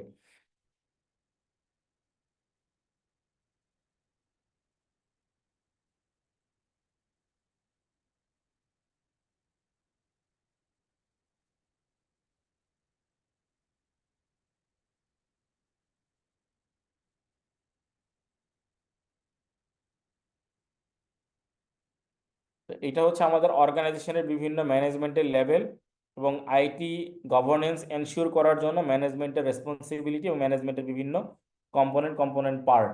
তো এইগুলো সবই ঠিক আছে, সবকিছুই অ্যাচিভেবল যদি আমাদের ইনফরমেশন টেকনোলজি ডিভিশন যেটা, বা আমরা যদি বলি যে আইটি ম্যানেজার, ডিরেক্টর অথবা চিফ ইনফরমেশন অফিসার, ওনার যে ডিপার্টমেন্ট, এই ডিপার্টমেন্ট যদি প্রপার কাজ না করে তাহলে আসলে দেখা যাবে যে অন্য সব অ্যাচিভমেন্টই সঠিক অ্যাচিভমেন্ট হবে না বা অ্যাচিভমেন্ট করা সম্ভব হবে না। তাহলে আমাদের ম্যানেজমেন্টের সাথে এই ইনফরমেশন টেকনোলজি ডিভিশনটাকেও প্রপারলি আমাদেরকে ডিজাইন করতে হবে যেন প্রপার অপারেশনটা এনশিওর করা যায়, যেন আইটি গভর্নেন্স এনশিওর করাটা অনেকটা সহজ হয়। যেন আমাদের আইটির কাজগুলো গুছানো না থাকলে, আইটি ডিপার্টমেন্ট যদি অর্গানাইজ ওয়েতে কাজ না করে, তাহলে আইটি গভর্নেন্স এনশিওর করারও কোনো সুযোগ থাকবে না। আমরা যতই রুলস রেগুলেশন পলিসি গাইডলাইন করি, প্রপার রিসোর্স যদি না থাকে, ওইটা মনিটরিং না করে, ইমপ্লিমেন্ট না করে, অথবা রিস্ক ম্যানেজমেন্ট যদি অ্যানালাইসিস না করে, তাহলে আমাদের এই আইটি গভর্নেন্সের কোনো বেনিফিট থাকবে না। তাহলে আমাদের অর্গানাইজেশনের যে লেভেল আমরা জানলাম, board of directors, executive management, steering committee, chief information security management বা অফিসার, শেষে হচ্ছে অডিট এক্সিকিউটিভ, অডিট অফিসার। এদের সবার দায়িত্বগুলি সঠিকভাবে পালন করতে হবে। পাশাপাশি আমাদের ইনফরমেশন টেকনোলজি যে ডিপার্টমেন্ট, ওই ডিপার্টমেন্টকে একটু প্রপার সাজাতে হবে। দেখি আমরা একটা সাজেস্টেড আছে ইনফরমেশন টেকনোলজি ডিপার্টমেন্টকে অর্গানাইজ করার, আইটি ডিপার্টমেন্ট অর্গানোগ্রাম। এটা সাজেস্টেড, এটাই হবে এরকম না, প্রয়োজন অনুযায়ী অর্গানাইজেশন কাস্টমাইজ করে নিতে পারে। তাহলে আমাদের এই ডিপার্টমেন্টের হেড হচ্ছে chief information officer, IT manager অথবা ডিরেক্টর। প্রতিষ্ঠানের রিকোয়ারমেন্ট অনুযায়ী এই পদটা ডিফাইন করা হয়। একজন এরকম চিফ থাকবে, যিনি যেই পদমর্যাদারই হোক। দেন নিচের দিকে দেখা যাচ্ছে আমাদের 6টা আলাদা আলাদা উইং আছে। রিস্ক ম্যানেজমেন্ট, অ্যাপ্লিকেশন মানে আমরা যে প্রসেসটা ডেভেলপ করবো, অ্যাপ্লিকেশনগুলো ডেভেলপ করব, বা যে অ্যাসুরেন্সটা আমরা আনতে চাই আইটি সিকিউরিটির মাধ্যমে। এরপরে ডাটা আমাদেরকে ম্যানেজ করতে হবে। দেন টেকনিক্যাল সাপোর্ট, ইউজার সাপোর্ট এবং অপারেশন। ফাইনালি অপারেশনাল ম্যানেজমেন্ট বা অপারেশন, যারা আসলে কম্পিউটারের মাধ্যমে এই পুরো বিজনেসটাকে ম্যানেজ করবে। রিস্ক ম্যানেজমেন্টের পার্টে আমাদের রিস্ক সিকিউরিটি অ্যাডমিনিস্ট্রেটর থাকবে। তারপরে যদি কোনো কারণে হঠাৎ ডিজাস্টার হয়ে যায়, তাহলে ডিজাস্টার রিকভারি কোঅর্ডিনেটর বা ম্যানেজার থাকবে। অ্যাপ্লিকেশনের আন্ডারে আমাদের বিজনেসের যারা ম্যানেজার থাকে, তারা সফটওয়্যার ডেভেলপমেন্ট করে বা অ্যাপ্লিকেশন ডেভেলপমেন্ট করে বিজনেসের রিকোয়ারমেন্ট অনুযায়ী। Program, application, software. আমরা সফটওয়্যারের ডেফিনেশনে গিয়ে শিখছিলাম, সফটওয়্যার আমরা দুই ধরনের জানি, একটা হচ্ছে কি সিস্টেম সফটওয়্যার, আরেকটা আরটা অপারেটিং সফটওয়্যার। শুধু অপারেটিং না, সিস্টেমটাই তো operating. Sir application software. Application software, কারণ অ্যাপ্লিকেশন গুলো হচ্ছে আপনার বিজনেসের বিভিন্ন ডোমেইন বা রিকোয়ারমেন্ট অনুযায়ী। আর যেটা উইন্ডোজের বা যেটা সিস্টেমের, ওইটা আসলে পুরো ফাংশনটাকে অপারেট করার জন্য, কম্পিউটারটাকে চালানোর জন্য একটা সফটওয়্যার। কম্পিউটার চালিয়ে আমি কি উদ্দেশ্য অর্জন করতে চাই ওই জন্য একটা সফটওয়্যার। কারণ উইন্ডোজ তো সবারই লাগে, ভিতরে অ্যাপ্লিকেশনগুলো তো সবার লাগে না। কেউ হয়তো এরকম ওয়ার্ড এক্সেলে কাজ করে, আরেকজন হয়তো আরেকটা প্রোগ্রামিং নিয়ে কাজ করে। এই জন্য কিছু হলো আমাদের উইন্ডোজের অপারেটিং সিস্টেম, আরেকটা হচ্ছে অ্যাপ্লিকেশন। তো এই জন্য যারা এগুলো ডেভেলপ করবে, তারা বিজনেসের রিকোয়ারমেন্ট অনুযায়ী ডেভেলপ করবে, ওইগুলো প্রপারলি ইমপ্লিমেন্ট করা, ডাটা ম্যানেজমেন্ট করা, টেকনিক্যাল সাপোর্ট, ইউজারের সাপোর্ট এবং ফাইনালি অপারেশন, এই সবগুলো ম্যানেজ করতে পারলেই আমাদের আইটি ডিপার্টমেন্ট প্রপারলি কাজ করবে, আইটি গভর্নেন্স এনশিওর হবে। তাইলে সিকিউরিটির জন্য আমাদের বিভিন্ন ধরনের লাগবে, administrator, security administrator, IT user, application management, project management, system development manager, আবার হেল্প ডেস্ক। এই যে পুরো একটা ডিপার্টমেন্ট গুছানো, এইভাবে যদি গুছানো না হয়, তাহলে আসলে প্রপার ইনফরমেশন ম্যানেজমেন্ট হবে না, ইনফরমেশন সিকিউরিটি ম্যানেজমেন্ট হবে না, তাহলে আমাদের আইটি গভর্নেন্সও এনশিওর করার সুযোগ থাকবে না।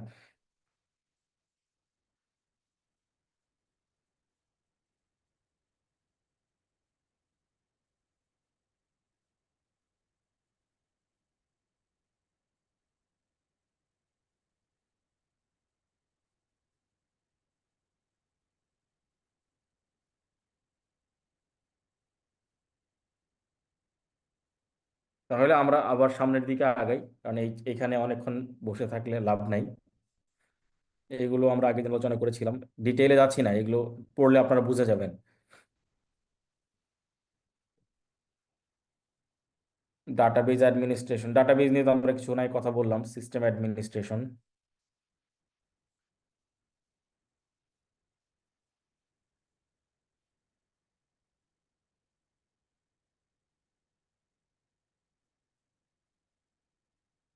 এটা ওই separation of duties within IT. এটা মূলত জব ডেসক্রিপশন, জব টাইটেল অনুযায়ী, তার অর্গানাইজেশন স্ট্রাকচার অনুযায়ী কার কি দায়িত্ব হবে, এগুলো পড়লে আমার ধারণা আপনারা বেসিক ক্লিয়ার হয়ে যাবে, এগুলো নিয়ে প্রবলেম হবে না।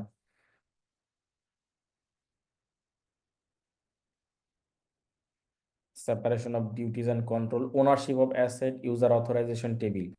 ইউজার অথরাইজেশন টেবিলটা অনেক সময় প্রশ্নে ইম্পর্টেন্ট মনে হয়, কারণ আমরা যদি ইউজারকে প্রপারলি ডিফাইন করতে না পারি, তাহলে সিস্টেমে আসলে প্রপার এনশিওর করা যাবে না, সিকিউরিটি এনশিওর করা যাবে না। কারণ যার যতটুকু অ্যাক্সেস, ততটুকুর মধ্যেই তাকে লিমিট করতে হবে। তার যদি সব জায়গায় অ্যাক্সেস থাকে, সে এমন একজন ইউজার যার ওই প্রোডাক্ট সম্বন্ধে বা অ্যাপ্লিকেশন সম্বন্ধে নলেজ নাই, ওখানে যদি সে অ্যাক্সেস নিতে পারে, ভুল অপারেশন করলে তাহলে পুরো সিস্টেমটাই আসলে ডাউন হয়ে যেতে পারে, ডিজাস্টার হয়ে যেতে পারে। এই জন্য ইউজার অথরাইজেশন টেবিল, কাকে কোনটুকু ডকুমেন্ট আমি দেখতে দিব, কনফার্ম করতে দিব, অপারেশন করতে দিব, এটা প্রপারলি ডিফাইন করতে হবে। এই জন্য যেটা করা হয়, কিছু ডকুমেন্টেশনের পার্ট আছে, আমরা ডকুমেন্টেশনের পার্টটা দেখব। ডকুমেন্টেশনটা দেখে তারপর আমরা আইটি পলিসি, আইটি গভর্নেন্সের বিভিন্ন পার্টে যাব। দেখে ডকুমেন্টেশনের একটা থাকার কথা।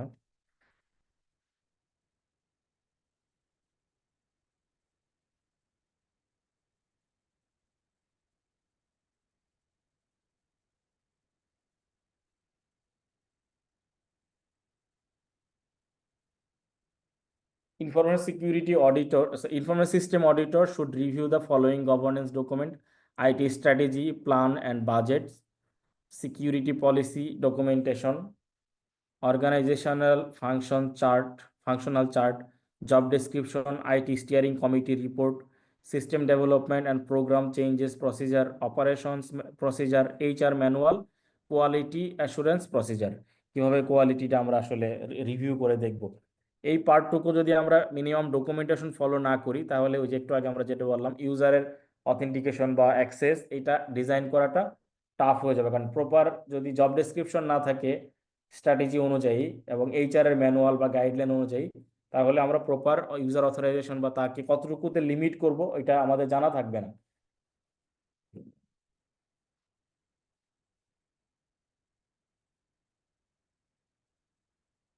আর ইনফরমেশন সিকিউরিটি পলিসি যেটা আমরা এখানে দেখলাম, এই ডকুমেন্টেশনটা আসলে প্রতিষ্ঠানের রিকোয়ারমেন্ট অনুযায়ী ডিজাইন করা হয়, কিন্তু জেনারেল আইটি গাইডলাইন যেটা বা জেনারেল সিকিউরিটি গাইডলাইন, সেটুকু কাভার মিনিমাম করতে হবে। কারণ প্রতিষ্ঠানের যে লেভেলে সে ইনফরমেশন টেকনোলজি ইউজ করবে বা যেই লেভেলে সে অ্যাপ্লিকেশন ডেভেলপ করবে, ওইটাকে সিকিউর করার জন্যই তার policy documentation, security documentation guideline prepare করতে হবে।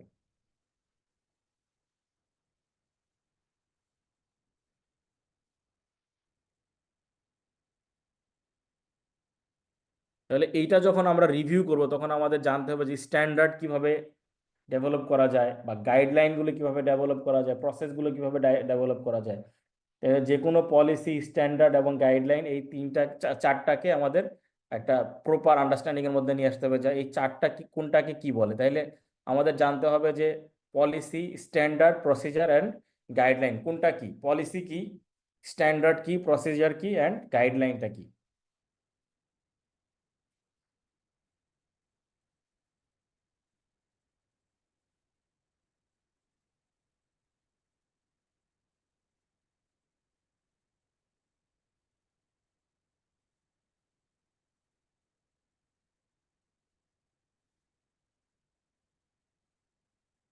দেন এরপরে আমরা চলে যাব হচ্ছে এন্টারপ্রাইজ, কোথায় যেন রিস্ক ম্যানেজমেন্ট আছে।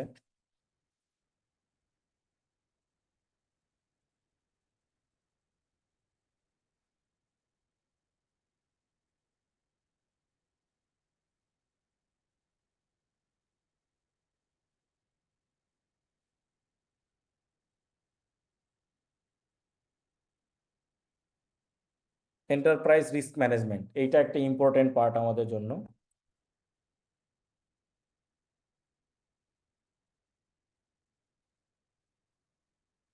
তাহলে এন্টারপ্রাইজ রিস্ক ম্যানেজমেন্ট করতে গেলে আমাদেরকে আসলে আইডেন্টিফাই করতে হবে যে এই অপারেশনাল অ্যাক্টিভিটির মধ্যে কোথায় কোথায় থ্রেটস আছে, ভালনারেবিলিটিস আছে, ইনফরমেশন রিসোর্স যেগুলো আমরা ব্যবহার করছি এইগুলো কোথায় কোথায় সেফগার্ড এবং কন্ট্রোল এনশিওর করতে হবে, রিস্ক কোথায় কোথায় আছে। এই রিস্কগুলোকে আমাদেরকে অ্যানালাইসিস করার জন্যই রিভিউ করার এই প্রক্রিয়াটা। তাহলে আইটির পার্ট থেকে, পার্সপেক্টিভ থেকে, এন্টারপ্রাইজ রিস্ক ম্যানেজমেন্ট প্রসেস হচ্ছে identifying threats, vulnerabilities to achieve organisation's total objective. এই অবজেক্টিভ অ্যাচিভ করতে গেলে আমাদেরকে খেয়াল করতে হবে যে কোথায় কোথায় আমাদেরকে সেফগার্ড এনশিওর করতে হবে, কন্ট্রোল করতে হবে, এবং কোথায় কোথায় রিস্ক থাকলে রিস্কটাকে আমাদেরকে ম্যানেজ করতে হবে। রিস্ক আসলে বিভিন্নভাবে আসে, সব রিস্কের রেসপন্স বা রিস্ক একরকম ভাবে আমরা মিটিগেট করতে পারি না। তাহলে রিস্ককে আসলে তার সিগনিফিকেন্স অনুযায়ী বা তার আসলে ভালনারেবিলিটির ভলিউম বা তার অ্যাক্টিভিটি অনুযায়ী আমাদেরকে বিভিন্ন নামে এটাকে ডিফাইন করতে হবে। ওই ডেফিনেশন অনুযায়ী আমরা আসলে আমাদের রেসপন্সগুলো কি হবে বা সিগনিফিকেন্স কতটুকু হবে এইটুকু আমরা ডিফাইন করতে পারি। কিছু রিস্ক দেখবো যে আমরা আসলে আনএভয়েডেবল, কিছু রিস্ক আমরা অ্যাভয়েড করতে পারি, কিছু রিস্ক আমরা অপারেশনের মধ্যে পলিসি ডেভেলপমেন্ট করে এন্টারপ্রাইজের বিভিন্ন ধরনের মনিটরিং কন্ট্রোল সিস্টেম ডেভেলপ করে মিটিগেট করতে পারি, কিছু রিস্ক আমরা ট্রান্সফার করে দিই বা শিফট করে দিই অন্য কোথাও, আর ফাইনালি কিছু রিস্ক আমাদেরকে অ্যাকসেপ্ট করতে হয় যে ওই রিস্কটুকু না নিলেই আর অপারেশনটা আসলে পরিচালনা করা যাবে না, ওইটুকু রিস্ক আমরা অ্যাকসেপ্ট করে ওই রিস্কটুকু বিজনেসে কনসিডার করেই বিজনেসের প্রফিটেবিলিটি বা অপারেশনাল অ্যাক্টিভিটিগুলোকে ডিজাইন করা হয়। কিছু রিস্ক এরকম প্রভিশন আমাদেরকে রাখতেই হয়। তাহলে রিস্ককে আমরা আমাদের সিগনিফিকেন্স অনুযায়ী 4টা ভাগে ভাগ করতে পারি: avoid, mitigate, transfer or share and accept.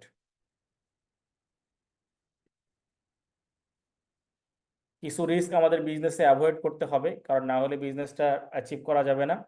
কিছু রিস্ক আমাদেরকে মিটিগেট করতে হবে, কিছু রিস্ক অ্যাকসেপ্ট করতে হবে।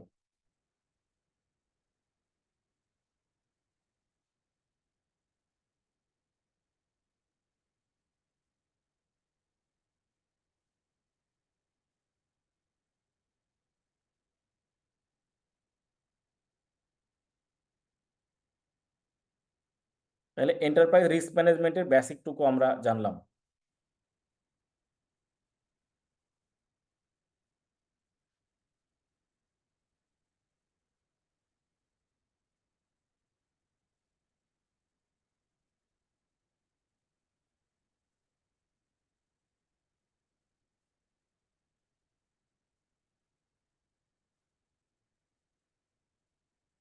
তাহলে আমরা যখন এন্টারপ্রাইজের বিভিন্ন রিস্কগুলোকে মিটিগেট করব বা আমাদের প্ল্যান অনুযায়ী আমরা ডিফাইন করব, তাহলে রিস্ক আবার বিভিন্ন লেয়ারে থাকে, বিভিন্ন লেভেলে থাকে। তাহলে আমাদের অপারেশনাল লেভেলে কি কি রিস্ক হতে পারে, প্রজেক্টের লেভেলে কি কি রিস্ক হতে পারে, এবং স্ট্র্যাটেজিক লেভেলে যেগুলো রিস্ক হতে পারে, এইগুলো সবগুলো অ্যানালাইসিস করে রিস্ক ম্যানেজমেন্টের একটা লাইফ সাইকেল আছে, আমরা এটা দেখি একটা সাইকেল, যে IT risk identification, IT risk assessment, risk response and mitigation, finally risk and control, monitoring and reporting. কারণ কিছু রিস্ক আমরা অ্যাকসেপ্ট করে ওটা নিয়ে আমাদের আবার টপ ম্যানেজমেন্টকে রিপোর্ট করতে হবে। তাহলে আইটি রিস্ক ম্যানেজমেন্টের যে সাইকেল, এই সাইকেল অনুযায়ী প্রথমে আমাদেরকে রিস্কটাকে আইডেন্টিফাই করতে হবে, risk identification, IT risk assessment, risk response and mitigation, risk and control, monitoring and reporting.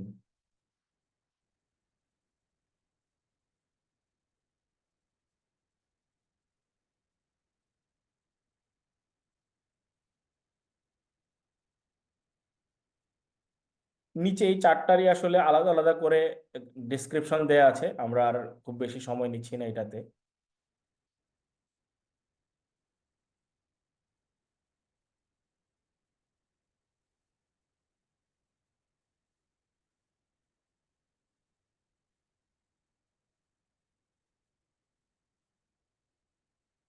Risk অ্যানালাইসিসের জন্য কিছু মেথড আছে, এটা আমরা করে নিব: qualitative, quantitative, semi quantitative method.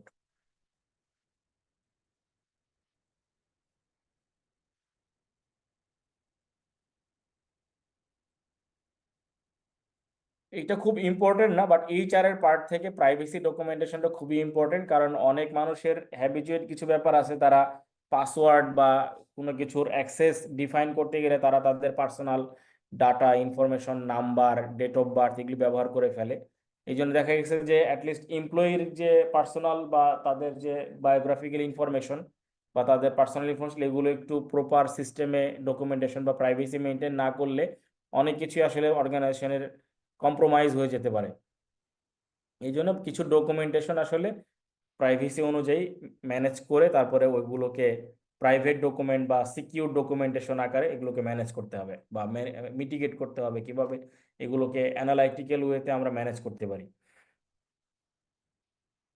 Privacy ডকুমেন্টেশনের ক্ষেত্রে আমাদের খেয়াল রাখতে হবে যে বিভিন্ন ধরনের ডকুমেন্টেশনের টাইপ বা প্রাইভেসি নোটিশ, বিভিন্ন ধরনের information data, subject, supporting subject, যা যা আসলে এমপ্লয়ি এবং তাদের পার্সোনাল ডাটা হিসাবে থাকে, এগুলোকে প্রপারলি সিকিউর সিস্টেমে রিটেইন করতে হবে, কারণ ওই পার্সোনাল ডাটাগুলো কম্প্রোমাইজ হয়ে গেলে আইটি সিকিউরিটি অনেক কিছুতেই থ্রেট চলে আসতে পারে।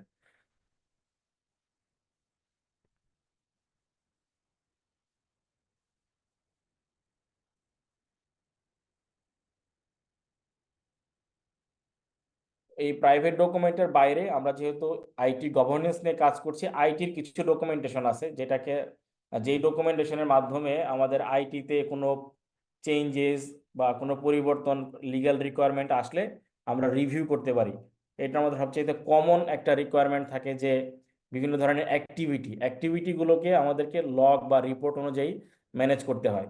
তো আদার ডকুমেন্টেশনের মধ্যে যেটা আছে আমাদের আইটিতে activity log, data protection legal requirement log, বা ডাটার যে privacy risk management report, private risk impact বা অ্যাসেসমেন্ট রিপোর্ট, এরপরে অডিটের আগে যে প্রসেসগুলো আমরা করি আমাদের ট্রেনিং অ্যাক্টিভিটি বা ডিটেইল ইনফরমেশন শেয়ারিং, এই ডকুমেন্টগুলো আদার ডকুমেন্টেশনের আন্ডারে থাকবে এবং এগুলো আমাদের রিস্ক ম্যানেজমেন্টের কন্ট্রোল ডকুমেন্ট হিসাবে ডকুমেন্টেশন করতে হবে। কারণ এটা যদি ডকুমেন্টেড করা না থাকে, যিনি এটার উপরে এক্সপার্ট, ওই রিসোর্সটা যদি কোনো কারণে এই অর্গানাইজেশন ছেড়ে চলে যায় বা অর্গানাইজেশনে সে জব না করে বা কোনো কারণে সে মারা যায় বা না থাকে এখানে, তাহলে পরবর্তীতে যারা কাজ করবে তারা এসে আর এগুলো ধরতে পারবে না, বা এখানকার আগের যে প্রবলেমগুলো ছিল, ম্যানেজমেন্টের অ্যাক্টিভিটিগুলো ছিল, এগুলো কিভাবে ক্রিয়েট হয়েছে, কোন সময় জেনারেট হয়েছে, সিস্টেম কিভাবে অটোমেটিক্যালি এগুলোকে ম্যানেজ করছে, ওয়াইড রেঞ্জের বিভিন্ন প্রবলেমগুলোকে তারা খুব সলভ করে ফেলছে সহজে, এই পুরো প্রক্রিয়াটা আসলে ডকুমেন্টেড ওয়েতে না থাকলে পরবর্তীতে এটা ম্যানেজ করা যায় না বা ইনফরমেশন অনুযায়ী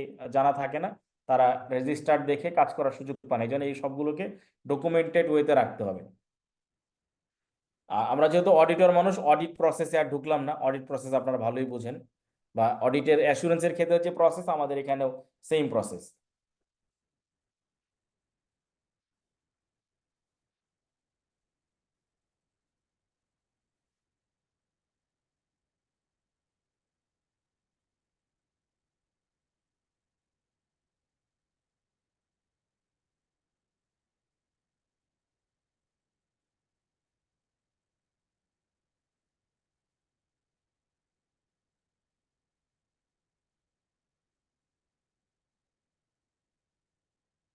এগুলোই আমাদের মনে হয় ইম্পর্টেন্ট ছিল: legal purpose, legitimate interest, data subject write. Data subject write আমাদের আসলে এখানে নাই। আমরা ডাটা সাবজেক্ট রাইটের ক্ষেত্রে যেটা প্রপারলি ফলো করতে পারি, আমাদের যে প্রসেসিং, যে ডকুমেন্টেশনের যে প্রসেসিংটা থাকে যখন আমাদের সিস্টেমটা ডেভেলপ হয়, পলিসি প্রসিজার এগুলো সব আমাদেরকে সিস্টেম ডেভেলপার নিজেই ডকুমেন্টেড করে দেয়। ওই ডকুমেন্টেশনগুলো প্রপারলি মেনটেন করা সাবজেক্ট অনুযায়ী এবং তাদের প্রোটেকশিয়াল রাইট অনুযায়ী, এটা কে কে ব্যবহার করতে পারবে এবং কোন কোন ক্ষেত্রে এটা ব্যবহার করা যাবে, ম্যানেজমেন্ট এটা অ্যালাউ করে দেয় আর কি। তাও এখানে আবার দুইটা পার্ট থাকে, একটা লিগ্যাল রিকোয়ারমেন্ট আর একটা হচ্ছে অর্গানাইজেশনের রিকোয়ারমেন্ট। কারণ অর্গানাইজেশন রিকোয়ারমেন্ট অনুযায়ী ডাটার রিকোয়ারমেন্টগুলো অনুযায়ী তারা ডিফাইন করে, বাট লিগ্যাল পার্ট থেকে যদি কোনো অথরিটি ডকুমেন্টেশন শেয়ার করতে বলে তখন হয়তো ওই ডকুমেন্টটা শেয়ার করতে হয়। তাইলে আমরা আমাদের ওই আইটি গভর্নেন্সের প্রথম যে চ্যাপ্টারের পার্ট ছিল এটাই শেষ অংশ। এরপর আমাদের আইটি ম্যানেজমেন্ট। আমরা একটা ব্রেক নেই কয়েক মিনিটের, তারপর আইটি ম্যানেজমেন্টটা ধরি, তাহলে সবার জন্য ভালো হবে আর কি। আমরা কি 10 মিনিট না আরো বেশি একটা ব্রেক নিব? 10 মিনিটের বেশি লাগবে বা 15 মিনিট? 15 মিনিট না হলে স্যার, 15 মিনিটস।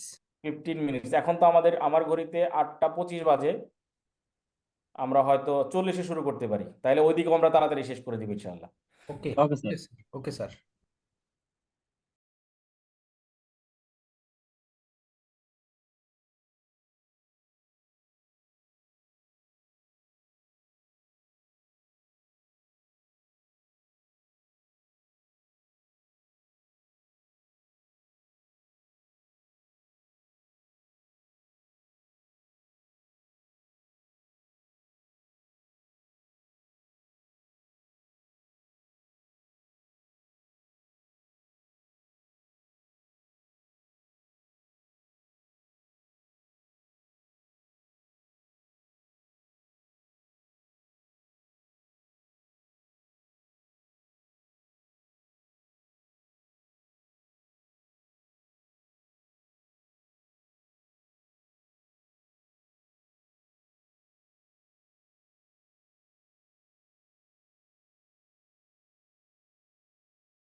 পার্ট আবার শুরু করি, আমাদের আইটি ম্যানেজমেন্ট। আইটি ম্যানেজমেন্টের যে প্রশ্নগুলি আমাদের ইয়েতে আছে হুবহু মিলবে না, কিছু কিছু জায়গায় আমাদের কাভার করবে।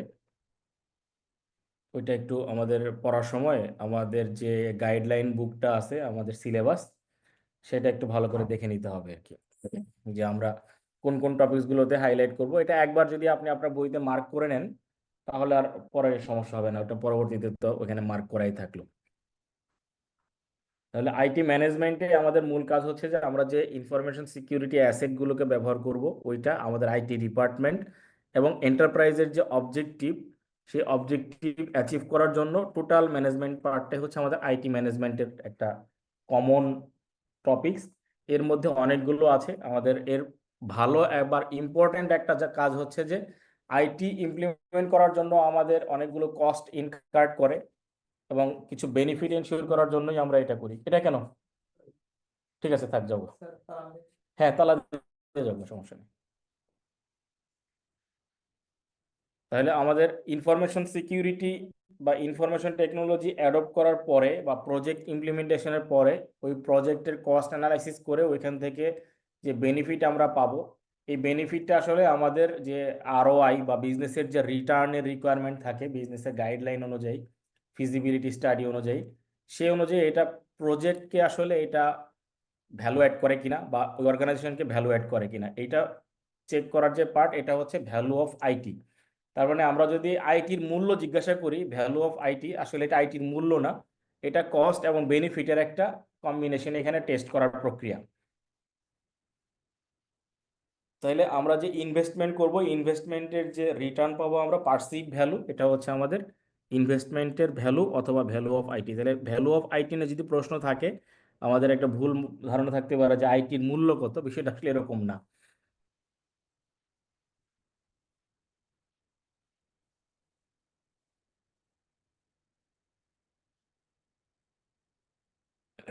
তাহলে আইটি যেহেতু অনেকগুলো কম্পোনেন্ট নিয়ে আমাদের ডেভেলপ করতে হবে, তাহলে এই কম্পোনেন্টগুলোকে একসাথে করে পোর্টফোলিও ম্যানেজমেন্টের একটা পার্ট আছে, IT portfolio management. IT portfolio ম্যানেজমেন্টের ক্ষেত্রে আমাদের বিভিন্ন এন্টারপ্রাইজের সাথে কম্পেয়ার করে আমাদের এন্টারপ্রাইজের যে রিকোয়ারমেন্ট সেই অনুযায়ী আমাদের ডেভেলপমেন্ট করে আমাদেরকে ম্যানেজমেন্টের যে অ্যাগ্রিড আপন কমিটমেন্ট, অ্যাগ্রিড আপন এই জন্য বললাম যে কারণ অনেকগুলো টার্গেট থাকতে পারে, সেই টার্গেটের মধ্যে যেটা তারা অ্যাচিভ করতে চায় সেটা হচ্ছে অ্যাগ্রিড আপন কমিটমেন্ট। এই কমিটমেন্ট অনুযায়ী আইটি রিলেটেড প্রজেক্ট এবং ওই প্রজেক্টের এন্টারপ্রাইজের যে গোল, এই পুরো প্রক্রিয়াটা ইমপ্লিমেন্টেশনের পার্ট হচ্ছে আইটি পোর্টফোলিও ম্যানেজমেন্ট।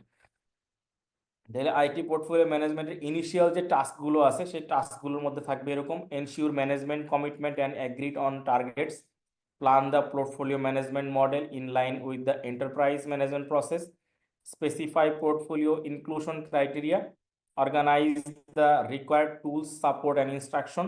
এই পার্টটু কনফার্ম করার পরে থাকতেছে হচ্ছে ইমপ্লিমেন্টেশনের মেথড প্রক্রিয়া, যে কি মেথডে ইমপ্লিমেন্টেশনটা আসলে করা যাবে। এখানে অ্যানালাইসিসের একটা পার্ট আছে, প্রজেক্ট ইনফ্রাস্ট্রাকচার টেকনোলজিস, এখানে alignment, continuous realignment and business objective. কারণ বিজনেসে যখন কোনো ইনফরমেশন টেকনোলজি আমরা অ্যাডপ্ট করব, তখন এক্সিস্টিং বিজনেস সঙ্গে অ্যালাইনমেন্টের একটা পার্ট আছে। একবার অ্যালাইনমেন্ট করলেই হবে না, আবার এটা ডেভেলপমেন্টের সাথে ফেজ বাই ফেজ রিঅ্যালাইনমেন্ট করতে হবে টু বিজনেস অবজেক্টিভস, এবং এইটা কন্টিনিউয়াস ইমপ্রুভমেন্টের একটা প্রক্রিয়া। এটাও আসলে আমাদের আইটি পোর্টফোলিও ম্যানেজমেন্টের ভিজিবল এবং রেগুলার পার্ট।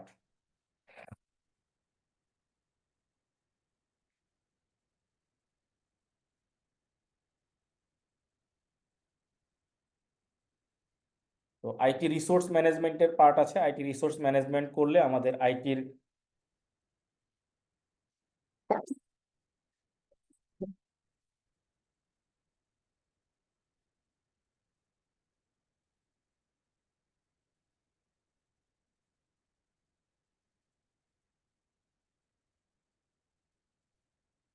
ইনফরমেশন রিসোর্স যেগুলো আমাদের হিউম্যান রিসোর্সের আন্ডারে পড়বে, যে আমাদের যারা আইটি রিসোর্স হিসাবে টেকনিক্যাল রিসোর্স বা নলেজ রিসোর্স হিসাবে কাজ করবে, তাদেরকে প্রপার রিক্রুটমেন্ট, হায়ারিং, ট্রেনিং বা তাদের আসলে বিভিন্ন ধরনের বেনিফিট এনশিওর করা, তাদের কাজের জন্য টাইম রিপোর্টিং, শিডিউলিং, হ্যাঁ, তাদের টার্মস কন্ডিশন অফ এমপ্লয়মেন্ট, এমপ্লয়ির কাছ থেকে এক্সপেকটেশন ডিউরিং এমপ্লয়মেন্ট, এবং retirement benefit, employee performance management, এই পার্টগুলো সবগুলো আসলে হিউম্যান রিসোর্সের কম্পোনেন্টে থাকে, কিন্তু এটাও একটা সিস্টেমের মধ্যে দিয়ে হয় যেটাকে বলে HRIS, human resource information system. ওই সিস্টেমের মাধ্যমে এই সমস্ত কম্পোনেন্টগুলোকে কমপ্লাই করার জন্য হিউম্যান রিসোর্স পলিসি গাইডলাইন করা থাকে। আমরা এটা বেশি পড়ছি না, কারণ হিউম্যান রিসোর্স নিয়ে বেশি আমাদের চিন্তা করার প্রয়োজন নেই, আপনারা বুঝে যাবেন।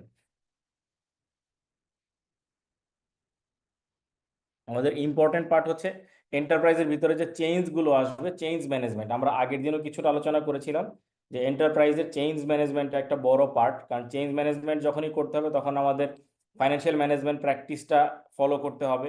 ফাইন্যান্সিয়াল ম্যানেজমেন্ট প্র্যাকটিসের পার্ট হচ্ছে কস্ট অ্যালোকেশন, কারণ যে কোনো ম্যানেজমেন্টের চেঞ্জে আসলেই একটা কস্ট থাকবে, সেই কস্টের আবার ইনফরমেশন অ্যাসেট অনুযায়ী বাজেট আবার আমাদের ওটা সফটওয়্যারের এক্সপেন্স কত হবে, বা আমরা কতটুকু ক্যাপিটালাইজ করব, কতটুকু আসলে আমরা এই মিড টার্মে ইমপ্লিমেন্ট করতে পারবো বাজেট হিসাবে, এই জন্য IS বাজেট।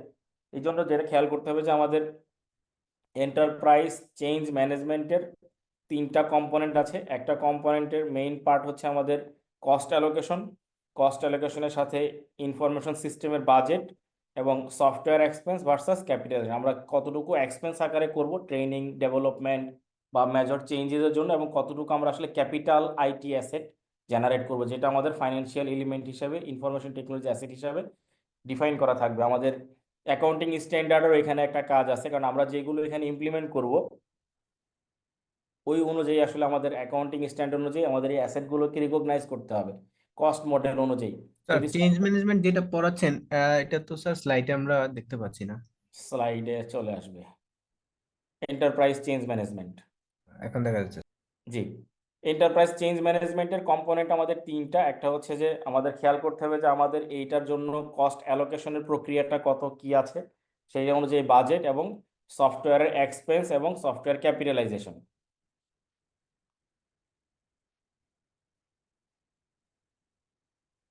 আমরা কি সফটওয়্যারের বাজেট, ক্যাপিটালাইজেশন এবং এক্সপেন্স এবং ক্যাপিটালাইজেশন এই 3টার মধ্যে কোনো তফাৎ বুঝতে চাচ্ছি বা কোনো প্রবলেম আছে কিনা?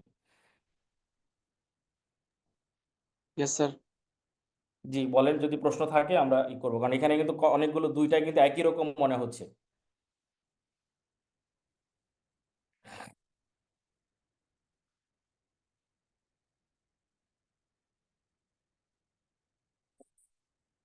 তাহলে ফাইন্যান্সিয়াল ম্যানেজমেন্টের পার্ট হয়ে গেলে আমাদের সফটওয়্যার ডেভেলপমেন্ট হয়ে গেল মানে হচ্ছে কম্পোনেন্ট অনুযায়ী রেডি। এরপরে আমাদেরকে আসলে এইটার সিকিউরিটি ম্যানেজমেন্ট করতে হবে, information security management. Information security ম্যানেজমেন্টে আসলে একটা বড় পার্ট হচ্ছে যে আমরা যে অ্যাসেট বা যে ইনভায়রনমেন্টে বিজনেস করছি ওইটা রিস্ক অ্যাসেসমেন্ট করা through the management outcome, through the management plan, security policy development, কারণ ওইখানে যে রিস্কটাকে ডিফাইন করা হলো বা আইডেন্টিফাই করা হলো potential risk to the enterprise, তাহলে এই রিস্কটা কিভাবে আমরা আসলে ম্যানেজ করতে পারবো, এই জন্য সিকিউরিটি পলিসি গাইডলাইন প্রিপেয়ার করতে হবে, ডেভেলপ করতে হবে। বা সিকিউরিটি আমরা যেটা প্ল্যান করলাম এটার বাইরেও তো অন্য কোনো প্রবলেমও হতে পারে, সেই ক্ষেত্রে আমাদের যদি কোনো অ্যাটেন্ডেড কোনো ইনসিডেন্ট হয় সেটাকে আমরা ইনসিডেন্ট ম্যানেজমেন্ট বা ইনসিডেন্ট রেসপন্স ম্যানেজমেন্ট আকারে ডিফাইন করতে পারি। তাহলে এইটাও সিকিউরিটি অ্যাওয়ারনেসের একটা পার্ট। প্রথমে সিকিউরিটি পলিসি ডেভেলপমেন্ট হলো, পলিসির বাইরে বা ওইখানে বর্ণিত ঘটনার বাইরে একটা ঘটনা ঘটলো, সেই অনুযায়ী তখন আমাদের ইনসিডেন্ট রেসপন্স এবং ইনসিডেন্ট ম্যানেজমেন্ট করতে হবে। এইটা আবার সবাইকে জানাইতে হবে, কারণ এই যে ইনসিডেন্টটা হলো এটা তো আমাদের আগের পলিসি গাইডলাইন বা ডেভেলপমেন্টের মধ্যে ছিল না, হঠাৎ করে যেহেতু হয়েছে ওই ইনসিডেন্টের এগেনস্টে আমরা কি রেসপন্স করেছি এই নলেজটা প্রত্যেকটা এমপ্লয়িকে বা যারা সিকিউরিটি নিয়ে কাজ করে তাদেরকে শেয়ার করতে হবে। তাহলে যেটা হবে পরবর্তীতে সিমিলার টাইপের কোনো প্রবলেম যদি অর্গানাইজেশনে হয় তখন অর্গানাইজেশন খুব সহজে রেসপন্স করতে পারবে, বা তাদের আগে থেকেই টেকনিক্যাল নো হাউটা জানা থাকবে যে এই ধরনের প্রবলেমে কিভাবে সলিউশন পূর্ববর্তীতে করা হয়েছিল। এইটার ভিত্তিতে সিকিউরিটি আর্কিটেকচার ডিজাইন করতে হবে। সিকিউরিটি আর্কিটেকচার ডিজাইন করে এইটার মধ্যে আমাদের খেয়াল করতে হবে যে বিজনেসের যে কন্টিনিউটি প্ল্যান বা বিজনেসের যে রিপোর্টিং এর বিভিন্ন ধরনের পিরিয়ড থাকে, সেই পিরিয়ডে কোনো যদি প্রবলেম হয় তাহলে কত তাড়াতাড়ি আমরা রিকভারি করতে পারবো, বা যেটাকে আমরা ডিজাস্টার রিকভারি প্ল্যান বলি সংক্ষেপে ডিআরপি।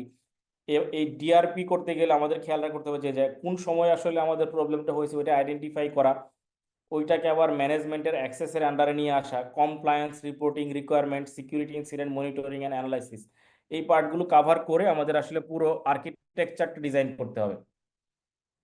তো এই আর্কিটেকচার ডিজাইনের ক্ষেত্রে একটা কমন টার্ম ব্যবহার করা হয়, security information and event management. এই সিকিউরিটি ইনফরমেশন ইভেন্ট ম্যানেজমেন্ট যত প্রপারলি ডিজাইন করা যাবে, তাহলে আমাদের এই ডিজাস্টার রিকভারি প্ল্যান তত প্রপারলি মনিটরিং করে ম্যানেজমেন্ট করা যাবে। তাহলে এটা আমরা আবার একটু দেখি। ইনফরমেশন সিকিউরিটি ম্যানেজমেন্টে প্রথমে হচ্ছে আমাদেরকে রিস্ক অ্যাসেসমেন্ট করে এটা কিভাবে আমরা ম্যানেজ করতে পারি এটা চিন্তা করব। কারণ রেগুলার রিস্ক ম্যানেজমেন্ট থাকবে, ইভালুয়েশন থাকবে, ভালনারেবিলিটি অ্যাসেসমেন্ট বা ম্যানেজমেন্টের স্ট্র্যাটেজি অনুযায়ী তারা অ্যাসেসমেন্ট করার চেষ্টা করবে। সিকিউরিটি পলিসি ডেভেলপমেন্ট, সিকিউরিটি পলিসির বাইরে যদি কোনো ঘটনা ঘটে তাহলে ওইটা হচ্ছে ইনসিডেন্ট রেসপন্স অ্যান্ড ম্যানেজমেন্ট।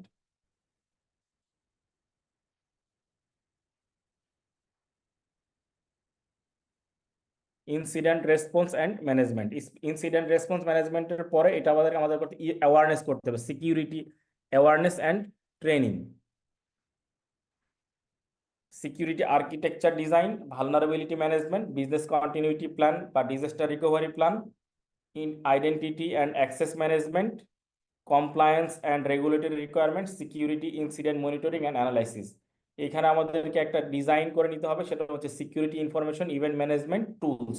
এই টুলসটা যদি প্রিপেয়ার করা থাকে তাহলে এই টুলস থেকেই আমরা আসলে অনেক ইনফরমেশন রেডিলি পেয়ে যাব, যেটা আমাদের পরবর্তীতে বিজনেসে বা ডেভেলপমেন্টে হেল্প করবে।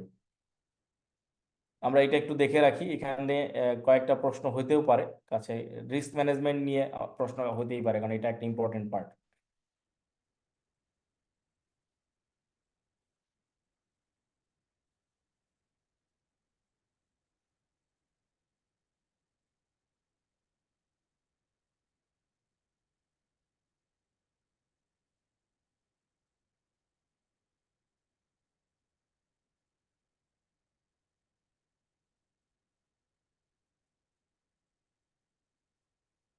তো আমরা যেগুলো এতক্ষণ আলোচনা করলাম আইটি রিসোর্স ম্যানেজমেন্টের আন্ডারে, আইটি ম্যানেজমেন্টের আন্ডারে, দেখা গেছে এইচআর ম্যানেজমেন্টের একটা বড় কম্পোনেন্ট এখানে থাকবে। কারণ আপনার যদি স্কিলড রিসোর্সকে মেনটেন করা না যায় তাহলে ওই প্রোডাক্টের ফিউচার বেনিফিট বা আউটকাম পেতে সমস্যা হয়ে যায়। দেখা যায় যখন কোনো কোম্পানি সফটওয়্যার ডেভেলপমেন্ট করে বা আইটি রিসোর্স ম্যানেজমেন্ট করে, তখন যে রিসোর্সরা থাকে ওরা পরবর্তীতে জব সুইচ করে বা ওই প্রতিষ্ঠান থেকে চলে যায়।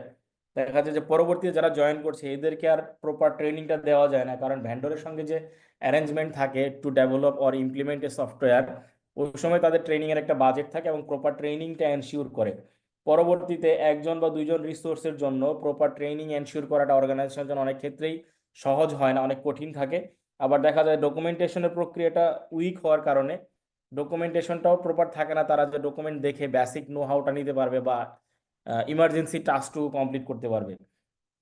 এই জন্য যেটা করা হয় যে ইনফরমেশন সিস্টেম বা সিকিউরিটি ম্যানেজমেন্টের জন্য যারা ভেন্ডর তাদের সাথে একটা চুক্তি করে আইটি ভেন্ডর ম্যানেজমেন্টের একটা পার্ট এখানে চলে আসে। তাহলে থার্ড পার্টির মাধ্যমে যদি আমাদের এই সফটওয়্যারটাকে আমরা ম্যানেজমেন্ট করতে চাই, তখনই আমাদের একটা থার্ড পার্টির সাথে এগ্রিমেন্ট, রিকোয়ারমেন্ট অ্যানালাইসিস, তার সাথে আমাদের সিকিউরিটি প্রবাবিলিটি এবং তারা কোন কোন ডাটা বা কোন ইনফরমেশন নিয়ে কাজ করবে, ভেন্ডরের এন্টারপ্রাইজ রিকোয়ারমেন্ট কি, এবং আমরা কতটুকু ভেন্ডরকে অ্যালাউ করতে পারবো, ভেন্ডর কি কি পারফরমেন্স রিস্ক অ্যাসেসমেন্ট করে আমাদেরকে সাপোর্ট দিবে, এই সমস্ত কিছু অ্যানালাইসিস করে ভেন্ডর ম্যানেজমেন্ট করা হয়। ভেন্ডর ম্যানেজমেন্ট তাহলে হচ্ছে আমাদের থার্ড পার্টি আইটি সার্ভিস প্রোভাইডারকে ম্যানেজ করা হচ্ছে আইটি ভেন্ডর ম্যানেজমেন্ট।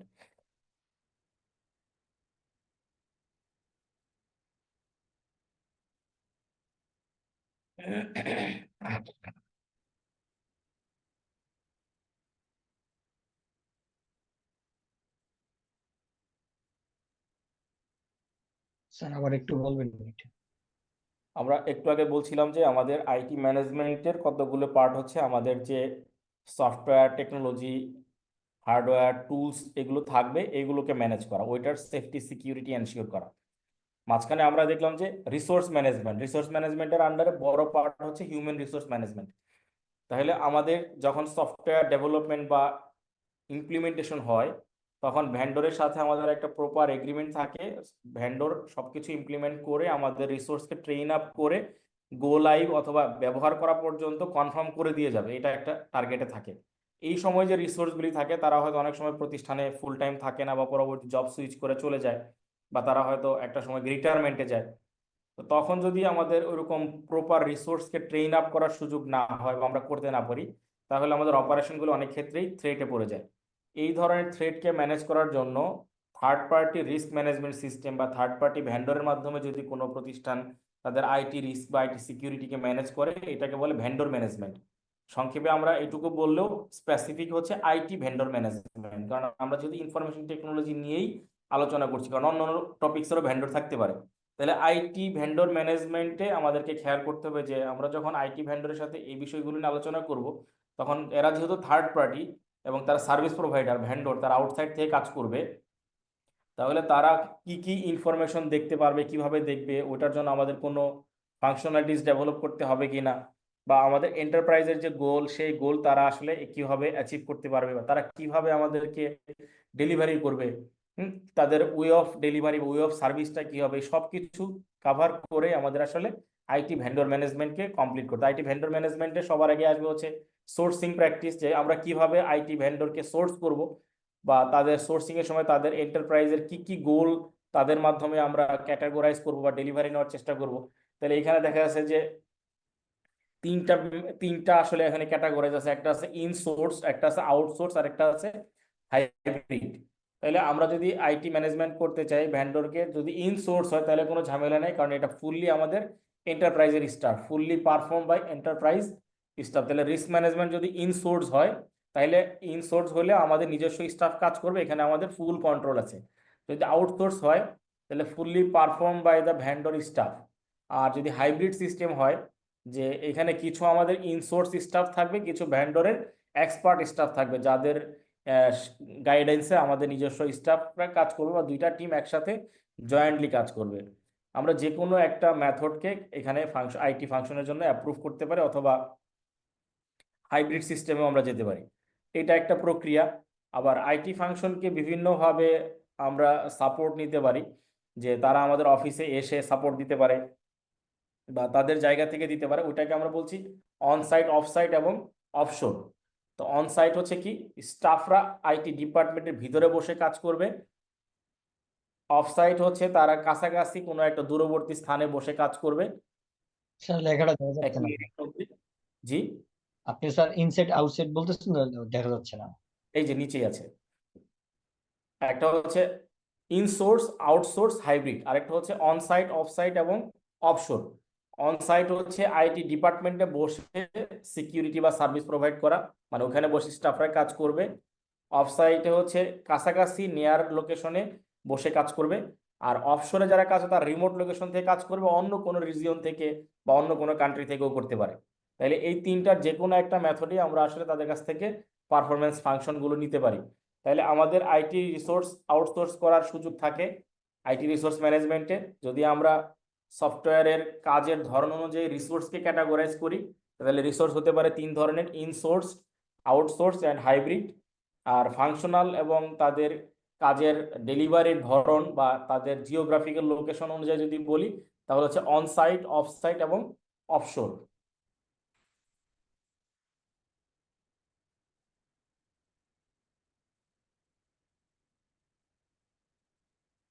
তাহলে যদি আমরা ভ্যান্ডরকে একটা কন্ট্রাক্টের আন্ডারে নিয়ে আসি, তখন আমাদের খেয়াল করতে হবে যে ভ্যান্ডর কোথায় বসে সার্ভিসটা দিবে।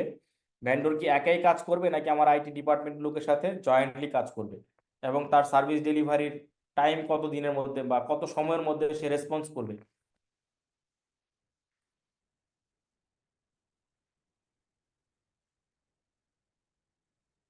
যদি এটা আমরা আউটসোর্সিং সিস্টেমে যাই, তাহলে অবশ্যই একটা ডিফাইন্ড সোর্সিং স্ট্র্যাটেজি থাকতে হবে, কারণ সোর্সিং স্ট্র্যাটেজি কমপ্লিশন না হলে আইটি স্টিয়ারিং কমিটি কখনোই এই ধরনের কাজকে অ্যাপ্রুভ করবে না বা রিভিউ করবে না। কাজে আমাদের যদি আউটসোর্সিং সিস্টেমে ভেন্ডর ম্যানেজমেন্টের মাধ্যমে যাইতে হয়, তাহলে প্রপার সোর্সিং স্ট্র্যাটেজি রিটেন থাকতে হবে, written strategy and approve by steering committee or board. যখন রিটেন যখন আমরা করব, তখন আমাদের কি কি বিষয় মিনিমাম থাকতে হবে, কারণ এটাও অডিটরদের একটা পার্ট, যে আমাদের যে ফাংশনালিটিসগুলো থাকবে এটার জন্য আমাদের কি কি মিনিমাম ইনফরমেশন ওই রিটেন ডকুমেন্টের মধ্যে থাকতে হবে, কি কি স্টেপস লেখা আছে এখানে ডান দিকে।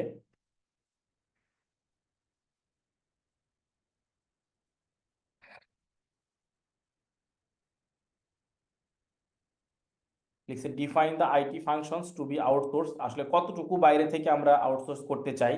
Describe the service level required and minimum matrix to be met. Know the desired level of knowledge, skill, quality of the expected service provider desired. Know the current in-house cost information to compare with third party bids, মানে third পার্টির খরচ আর আমাদের in-house cost. Conduct the diligence review of potential service provider, due diligence report. Confirm any architectural consideration to meet contractual or regulatory requirement. Communicate the decision and any monitoring requirement to impact internal stakeholders. তো এইগুলো লিখছে তার minimum, but একটা প্রতিষ্ঠানে যখন outsourcing করে কোনো এমপ্লয়িকে বা রিসোর্স ম্যানেজমেন্টে যাওয়া হয় তখন আরো বেশ কিছু বাড়তি বিষয় এখানে ইফেক্টিভলি প্ল্যানিং করা হয়। কারণ আউটসোর্সিং সময় আমরা যতই কস্ট ইফেক্টিভনেস চিন্তা করি, রিস্ক মিটিগেশনের একটা বড় পার্ট এখানে থাকে, যে বাইরের লোক এসে কাজ করবে, এখানে আসলে আমাদের কি কি রিস্ক থাকতে পারে।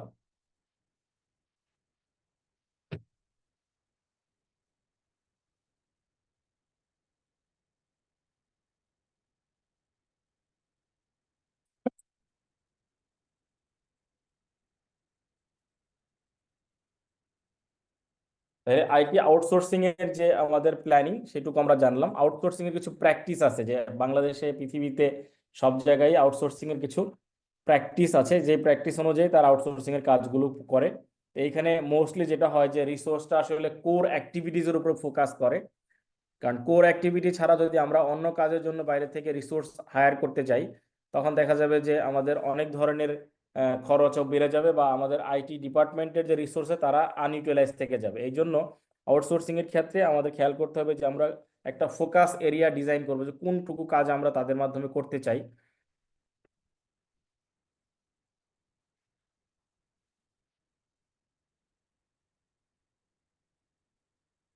প্রফিট মার্জিনের দিকে খেয়াল করতে হবে, যে pressure on profit margin, the increasing competition that demands cost saving and faster time to market, flexibility concerning organisation structure and market size.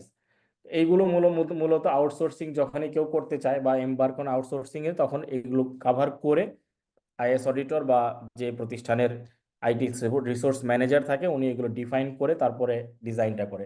নিচে একটা টেবিল আছে, এখানে বিজনেসের possible advantage, disadvantage, risk management, এগুলো নিয়ে একটা কম্পারেটিভ স্টাডি আছে।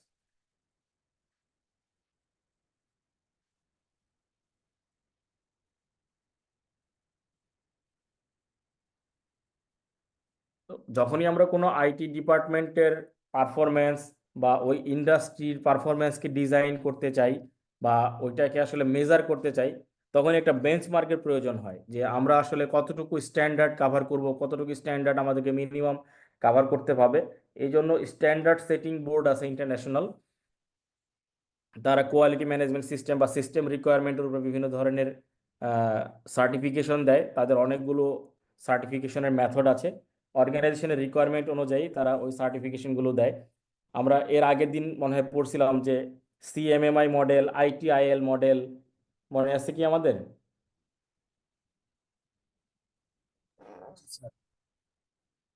তো ওই রকম রিকোয়ারমেন্ট অনুযায়ী আইএস এর যে গাইডলাইন আছে, আইএসও সার্টিফাইড প্রোভাইডিং অর্গানাইজেশন, তারা গ্লোবাল অর্গানাইজেশন, তারা আসলে ওই অর্গানাইজেশনকে সার্টিফিকেট প্রদান করে। তাহলে যখনই আমাদের ওই প্রতিষ্ঠানকে আমরা বাইরের সাথে বেঞ্চমার্ক বা থার্ড পার্টিকে কনফার্ম করতে চাই যে আমরা আসলে কোয়ালিটি এবং প্রপার সার্ভিসটা এনশিওর করি, তাহলে আমাদের একটা বেঞ্চমার্ক এনশিওর করতে হবে। বেঞ্চমার্কের জন্য আমাদের কিছু সার্টিফিকেশনের প্রয়োজন হয়, যেটাকে আইএসও সার্টিফিকেশন বলে।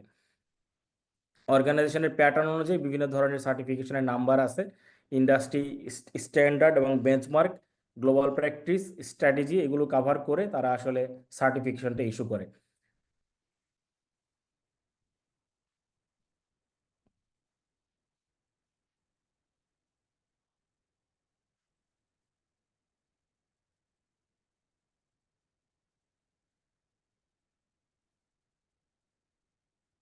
আমাদের পরের টপিকসটা আছে ক্লাউড গভর্নেন্স। ক্লাউড গভর্নেন্সও আসলে আইটি গভর্নেন্সের মতোই। আমরা যদি আমাদের ইনফরমেশনকে আমাদের নিজস্ব সার্ভারে না রেখে কোনো একটা ক্লাউড সিস্টেমের সার্ভারে রাখি, প্রাইমারিলি আমাদের এন্টারপ্রাইজের রিস্ক মিটিগেট করার জন্য, বা এন্টারপ্রাইজের আইটি সার্ভিসটাকে ট্র্যাডিশনালি ম্যানেজ না করে আমরা যদি প্রপার ম্যানেজমেন্ট করতে চাই, কারণ অনেক ক্ষেত্রে দেখা গেছে যে নিজস্ব সিস্টেমে ডাটা বা সিকিউরিটি এনশিওর করে ডাটা রাখা অনেক টাফ হয়ে যায়। একটা সার্ভারকে সিকিউরিটি দেওয়া খুব সহজ কাজ না। সেই ক্ষেত্রে যদি আমরা ক্লাউড ম্যানেজমেন্ট সিস্টেমে সার্ভারকে সিকিউর করতে পারি, তাহলে সেক্ষেত্রে কিছু খরচ বেশি হলেও আমাদের ইনফরমেশন সিকিউরিটি এনশিওর হয়। তাহলে ক্লাউড গভর্নেন্সের আমাদের একটা এখানে পার্ট আছে। ক্লাউড গভর্নেন্সের ক্ষেত্রেও আমাদের আউটসোর্সিং করতে হবে, মূল কাজ হচ্ছে আউটসোর্সিং। আউটসোর্সিং এর আরেকটা পার্ট হচ্ছে আমাদের অপারেশনাল লেভেল এগ্রিমেন্ট, কারণ আমরা যার সাথেই যাবো না কেন তার সাথে আমাদেরকে একটা সার্ভিস লেভেল এগ্রিমেন্ট করতে হবে, যেটা কন্ট্রাক্ট, এবং তার সাথে হচ্ছে operational level agreement.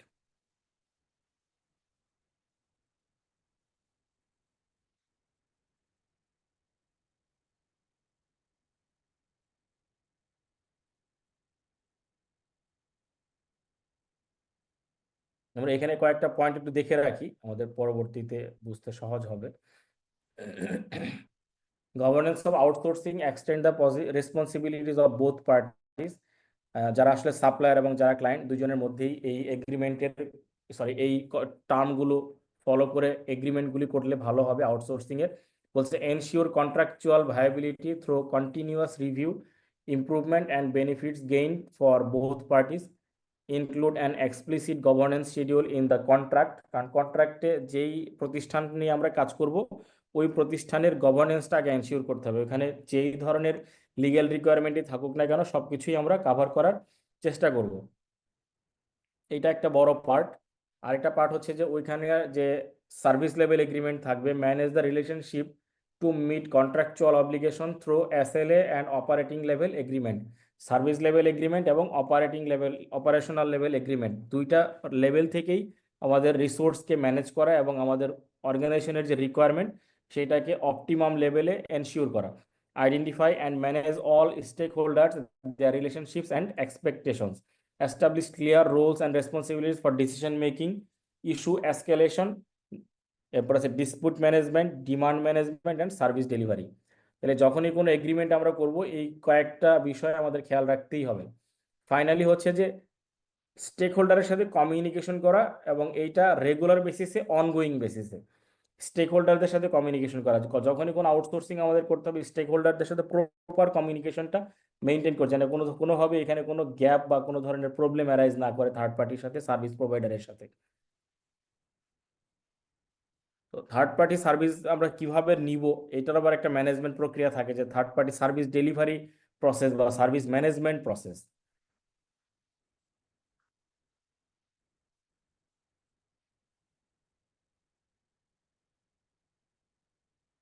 Third party বা যারা সার্ভিস প্রোভাইডার থাকবে তারা তো এগ্রিমেন্ট অনুযায়ী তাদের সার্ভিসটাকে ডেলিভারি করবে, বা থার্ড পার্টি তাদের নিজস্ব লোকেশন থেকে ডেলিভারি ম্যানেজমেন্টের মাধ্যমে সিস্টেমে ইমপ্লিমেন্ট করে দিয়ে তারা প্রপারলি এটা ডেলিভারি করতে পারে। কিন্তু এন্টারপ্রাইজকে যেটা করতে হবে, তাদের এই ইমপ্লিমেন্টেশনটা রিভিউ চেক করে এগ্রিমেন্ট অনুযায়ী ঠিক আছে কিনা, যে প্রোভাইড করলো সেটা কমপ্লায়েন্স মনিটর করতে হবে, যে কমপ্লায়েন্স এনশিওর করছে কিনা, এবং এগ্রিমেন্টে আমাদের যে টার্মস কন্ডিশন আছে ওই অনুযায়ী সার্ভিস বা আমাদের রিকোয়ারমেন্ট ডেলিভার্ড হয়েছে কিনা, এইগুলো মনিটরিং করে থার্ড পার্টি সার্ভিস রিভিউর একটা সার্টিফিকেট বা তাদেরকে আসলে একটা অ্যাকসেপ্টেন্স ইস্যু করা হয়।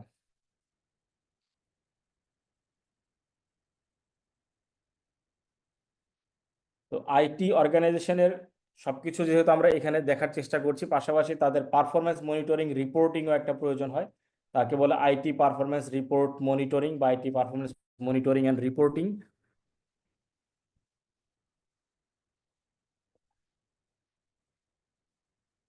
আমরা হয়তো কেপিআই এর নাম সবাই শুনেছি, এখানে হচ্ছে কেপিআই এর পার্ট, যে আইটিতে আমরা কি কি অ্যাচিভ করব, কি পারফরমেন্স ইন্ডিকেটর কি কি থাকবে বিজনেসের রিকোয়ারমেন্ট অনুযায়ী বা বিজনেসের প্রসেস ডেভেলপমেন্ট অনুযায়ী কি কি পারফরমেন্স ইন্ডিকেটর থাকবে, আমরা কি কি অ্যাচিভ করতে চাই সার্ভিস লেভেলে অথবা কস্ট বেনিফিট লেভেলে বা টাইম ম্যানেজমেন্টের লেভেলে, যেই রিকোয়ারমেন্ট অনুযায়ী আমরা সিস্টেমটাকে ডেভেলপ করব, ইমপ্লিমেন্ট করব, সেই অনুযায়ী কি পারফরমেন্স ইন্ডিকেটর মেজার করে ডিফাইন করতে হবে, এবং কিছু সময় পর পর IT performance monitoring report issue করতে হবে যে আমাদের আসলে প্রপার ম্যানেজমেন্টটা হচ্ছে কিনা এবং কেপিআইটা আমরা অ্যাচিভ করতে পারছি কিনা।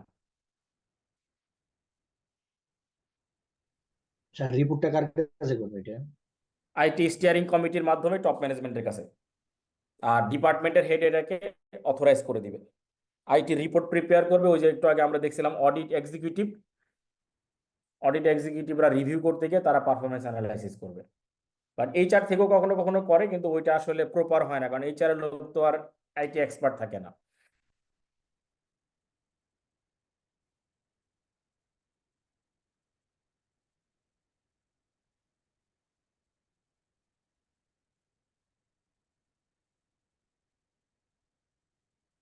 তাহলে আইটি পারফরমেন্স ইন্ডিকেটরের বেসিকটা আমরা জানলাম। এর পরের একটা কমন পার্ট হচ্ছে আমাদের যে এখানে বিজনেস অপারেট করতেছি, এখানে কি কি রিস্ক ইন্ডিকেটর থাকতে পারে, ইন্ডাস্ট্রিতে কি কি রিস্ক আছে, হ্যাঁ, ওই রিস্কগুলোকে আমরা কিভাবে কন্ট্রোল করতে পারি, মেকানিজম করে করে আমরা এখানে রিস্কের যে প্রসেস একটু আগে আমরা দেখলাম যে রিস্ক রেসপন্স প্রসেস, সেই রিস্ক রেসপন্স প্রসেস অনুযায়ী আমাদের কন্ট্রোল ইন্ডিকেটর এবং কেপিআই অথবা রিস্ক কন্ট্রোল ইন্ডিকেটর কেসিআই এগুলো অ্যানালাইসিস করে আমাদের ক্রিটিক্যাল এরিয়াগুলোতে বা ওই এরিয়াগুলোতে ডাটা যে ইনভলভমেন্ট আছে সেইটাকে বিভিন্ন ক্যাটাগরিতে ভাগ করা হয়। এখানে দেখা গেছে 4টা মেজর ক্যাটাগরিতে ভাগ করা আছে।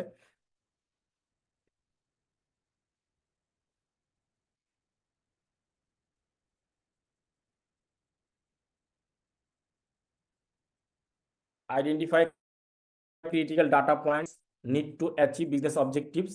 2 number আছে identify specific quantifiable output of work from the identified process. Establish target against which results can be scored.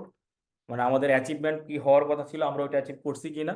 Monitor performance against the metrics and report result to those who can adjust. Who can adjust এর minute হচ্ছে যে যদি কোনো কারণে change থাকে এখানে, এটাকে adjust করে আমাদের রিকোয়ারমেন্ট লেভেল পর্যন্ত ইন্ডিকেটরকে কিভাবে নেওয়া যাবে সেই অনুযায়ী আমাদের সিস্টেমটাকে মনিটর করা লাগবে, ডেভেলপমেন্ট বা কাস্টমাইজ করতে হবে।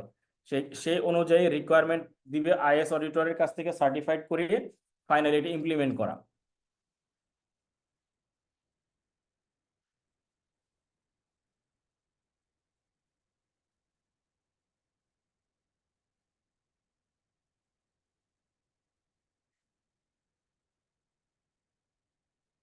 এই কি ইন্ডিকেটর গুলোকে অ্যাচিভ করার জন্য কিছু মেথোডোলজি এবং টুলস ব্যবহার করা হয়।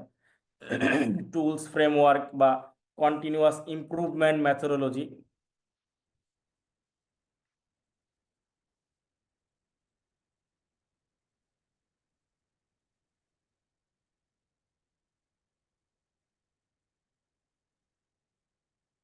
Various improvement and optimization methodology complement simple internally developed approaches.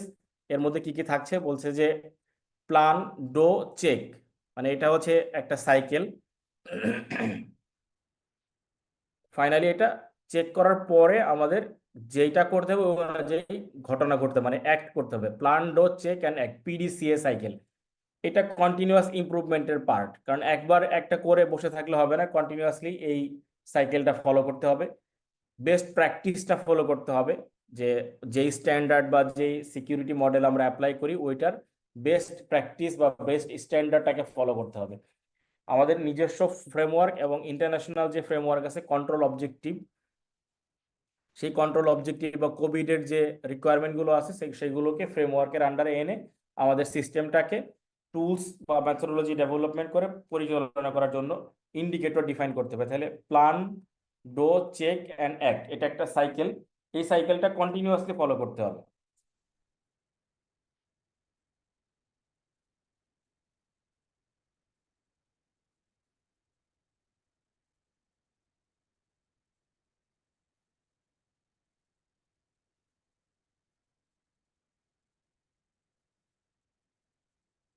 কিছু অ্যাপ্রোচ এবং টেকনিক আছে যেগুলোর মাধ্যমে আসলে ফ্যাসিলিটি বা এই টেকনিকগুলোকে মেজারমেন্ট করা যায়।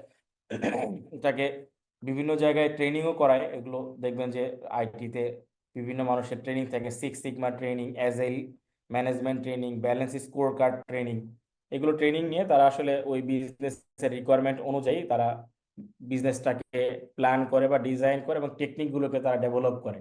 তো এইটা কাস্টমার কোলাবোরেশন বা হচ্ছে যে বিজনেসের interactive development, self organising teams, continuous feedback, flexibility, simplicity, এই সব কিছু কাভার করে একসাথে আসলে আমাদের বিজনেসের ম্যাথোডলজি বা বিজনেসের অ্যাজাইল মেথোডোলজি ডেভেলপ করতে হবে। ওই অ্যাজাইল মেথোডোলজি টেকনিক ফলো করলে আমাদের বিজনেসের যে ফ্রেমওয়ার্ক বা যে ধরনের রিকোয়ারমেন্ট অ্যানালাইসিস করে ইন্ডিকেটর বা অ্যাপ্রোচটা অ্যাচিভ করতে হবে, এটা ডিজাইন করা সম্ভব।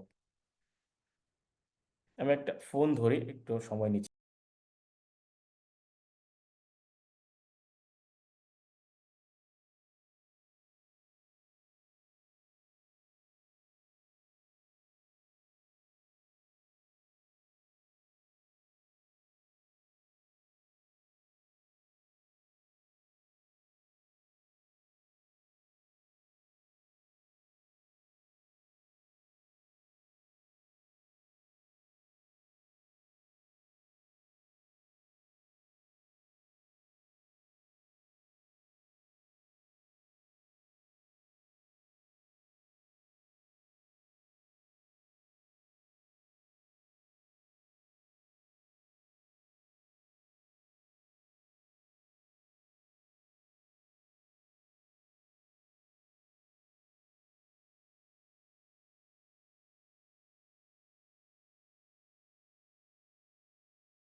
সেই স্ট্যান্ডার্ড সেট করে তারপর হচ্ছে এই অনুযায়ী তারা ব্যালেন্স স্কোর কার্ডকে ডিজাইন করে, এবং ব্যালেন্স স্কোর কার্ড অনেক ক্ষেত্রে স্ট্যান্ডার্ডেও থাকে, কিন্তু কখনো কখনো নতুন ধরনের বিজনেস হলে নতুন করে নিজেদেরকে ডিজাইন করে নিতে হয়। এখানে স্ট্র্যাটেজি, মিশন, এগুলো সবকিছু তারা কাভার করে ফাইনাল ডেভেলপমেন্টটা করে। তো আমাদের আরেকটা পার্ট হচ্ছে অ্যাসুরেন্স ম্যানেজমেন্ট বা quality assurance of IT management, management of IT. তাহলে কোয়ালিটি অ্যাসুরেন্সের ক্ষেত্রে যেটা হয় যে আমরা অডিটের ক্ষেত্রে যেটা দেখছি যে সিস্টেমেটিক ওয়েতে, প্ল্যান্ড ওয়েতে কাজগুলো করলেই আসলে কোয়ালিটি অ্যাসুরেন্স ম্যানেজ করা সম্ভব, বা প্রোডাক্টের যে সিস্টেমের আইটি অডিটের যে রিকোয়ারমেন্টগুলো থাকে সেই অনুযায়ী কোয়ালিটি অ্যাসুরেন্সের একটা পার্ট। কোয়ালিটি অ্যাসুরেন্সে পুরোটাই কাজ করে সিস্টেমেটিক প্যাটার্ন অনুযায়ী, এবং অ্যাডিকুয়েট প্রোডাক্টের কনফার্মেশন এবং টেকনিক্যাল রিকোয়ারমেন্ট। আইটি অডিটের ক্ষেত্রে কোয়ালিটি অ্যাসুরেন্সের জন্য আমরা বিভিন্ন সার্টিফিকেশন নিতে পারি, বিভিন্ন আইএসওর সার্টিফিকেশন আছে, বা কোয়ালিটি কন্ট্রোল মেজারমেন্টের জন্য আমরা কোয়ালিটি কন্ট্রোল টেকনিক অ্যাপ্লাই করে কোয়ালিটি কন্ট্রোল ডিজাইন এবং ওই অনুযায়ী ইউজারের এক্সপেকটেশন রিকোয়ারমেন্ট ফুলফিল করে কিউএ সার্টিফিকেট ইস্যু করতে পারি, এই বা কিউসি যেটা বলে কোয়ালিটি কন্ট্রোল। এই দুইটা পার্ট করে আমরা কোয়ালিটি অ্যাসুরেন্স এনশিওর করতে পারি। কারণ কোয়ালিটি অ্যাসুরেন্স এনশিওর না করলে থার্ড পার্টি বা আউটসাইডাররা প্রোডাক্ট বা ওই সার্ভিসটা নিতে গিয়ে দেখবে যে আসলে তারা হেজি থাকতে পারে বা তাদের কনফার্মেশনটা পাওয়া যাবে না। আর কোয়ালিটি শুধু অ্যাসিওর করলে হবে না, কোয়ালিটিটা প্রপারলি ম্যানেজমেন্টও করতে হবে। তো এই ম্যানেজমেন্টের প্রক্রিয়াটা আসলে রেগুলার প্রক্রিয়া। সফটওয়্যার ডেভেলপমেন্টের ক্ষেত্রে কোয়ালিটি ম্যানেজমেন্ট, সফটওয়্যার ইমপ্লিমেন্টেশনের ক্ষেত্রে কোয়ালিটি ম্যানেজমেন্ট, বা হার্ডওয়্যারের ক্ষেত্রে হার্ডওয়্যার অ্যাকুইজিশনের ক্ষেত্রে বেস্ট কোয়ালিটির হার্ডওয়্যারকে অ্যাকুইজিশন করতে হবে, পারচেস করতে হবে। অপারেশনের ক্ষেত্রে বেস্ট অপারেশনাল প্রসিজারগুলো অ্যাপ্লাই করা। আইটি কন্ট্রোলের ক্ষেত্রে best IT control, service management, security ensure, HR management, and finally হচ্ছে ফুল জেনারেল অ্যাডমিনিস্ট্রেশন। এই সবগুলো যদি একসাথে আমরা প্রপারলি মেনটেন করতে পারি তাহলে ম্যানেজমেন্টটা প্রপার হবে, আইটি ডিপার্টমেন্টটা কোয়ালিটি ম্যানেজমেন্টের আন্ডারে চলবে, কোয়ালিটি সার্ভিস প্রোভাইড করবে, ফাইনালি হচ্ছে অপারেশনটা এক্সিলেন্স হবে। এইটাই হচ্ছে লাস্ট টপিকস, যে অপারেশনাল এক্সিলেন্স। এটাই আমরা চাই অর্গানাইজেশনে। অর্গানাইজেশন সবসময় তার অপারেশনাল এক্সিলেন্সটাই চায়। তো এই অনুযায়ী আমরা আজকে যে টপিকসগুলো দেখলাম আমাদেরকে শেয়ার করতে পারেন যদি কোনো প্রশ্ন থাকে।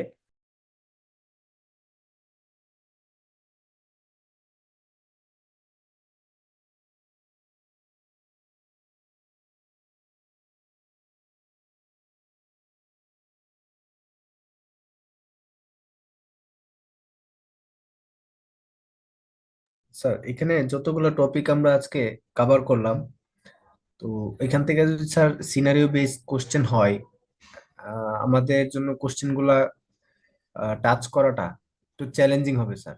এখন আমরা কি ওয়েতে ওইগুলাকে আসলে সামারাইজ করতে পারি, মানে কোন ওয়েতে আমরা এগুলো আসলে। সরাসরি হচ্ছে এইবার আমরা প্রথম পরীক্ষা যেহেতু আমাদের এই সিলেবাসের উপরে, আমরা আমাদের যে হ্যান্ডবুকটা আছে, আমি হ্যান্ডবুকটা আবারও একটু দেখাই। আমাদের যে হ্যান্ডবুকটা আছে, হ্যান্ডবুকটার যে টপিকস আছে আমরা এর বাইরে যাব না, কারণ আমাদের প্রথম সিলেবাসের উপর এই সিলেবাসের প্রথম পরীক্ষা তো, আমাদের যে টপিকসগুলো আছে এর বাইরে আমরা যাব না। প্রয়োজন হইলে আমরা এই টপিকসগুলোর জন্য যদি অন্য কোথাও থেকে সহজে বোঝার জন্য পড়তে হয়, ওইটা আমরা ফলো করব। আমি টপিকসগুলো শেয়ার করছি, এই এখনই বের করছি।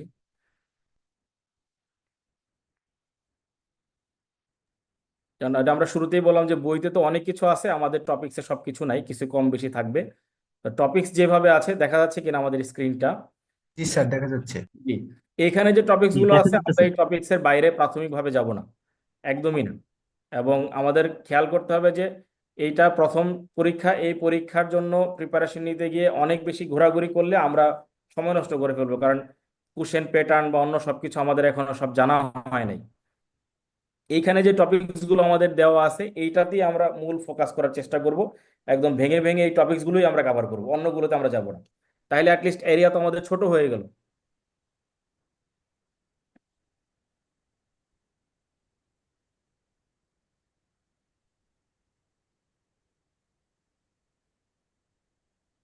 আমরা কি বুঝতে পারছি ভাইয়া? জি স্যার, জি স্যার। তাহলে আমরা এইটা প্রিন্ট নিয়ে নিব, বা এই বইটা আপনাদের কাছে থাকতেই পারে। এইটা অনুযায়ী আমরা আসলে ওই ম্যানুয়ালটা থেকে পড়বো। আমি এখনই এই চ্যাপ্টারগুলোকে শর্ট করে আপনাদেরকে মেইল করে দিচ্ছি। স্যার ডিজিটাল এক তো আমাদের তো এটা বাদ হয়ে গেছে না স্যার? ডিজিটাল এক বাদ হয়ে গেছে? ডিজিটাল এক তো বাদ হয় নাই ভাই।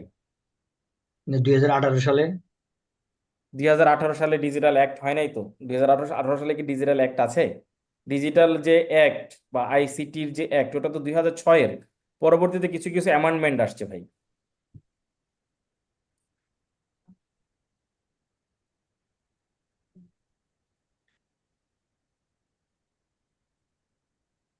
তাহলে আমাকে কোনো প্রশ্ন থাকলে করতে পারেন, আমি চেষ্টা করব অ্যান্সার করতে, নাহলে আমি বইটা কেটে আপনাদেরকে শেয়ার করে দিই। স্যার ওই যে লার্নিং থ্রিটাই তো না স্যার, এখন শেয়ার এই করতে? লার্নিং থ্রিটা একদম ঠিক, লার্নিং থ্রিটা আমি করে দিচ্ছি, ওটা আপনাদের সবাইকে মেইল করে দিচ্ছি। না স্যার, ওই যে লার্নিং থ্রি উপর একটু হাইলাইট করা ছিল তো ওই জন্য। ওইটা ওই যে আগের দিন আমরা কভার করছিলাম। ও ও আচ্ছা।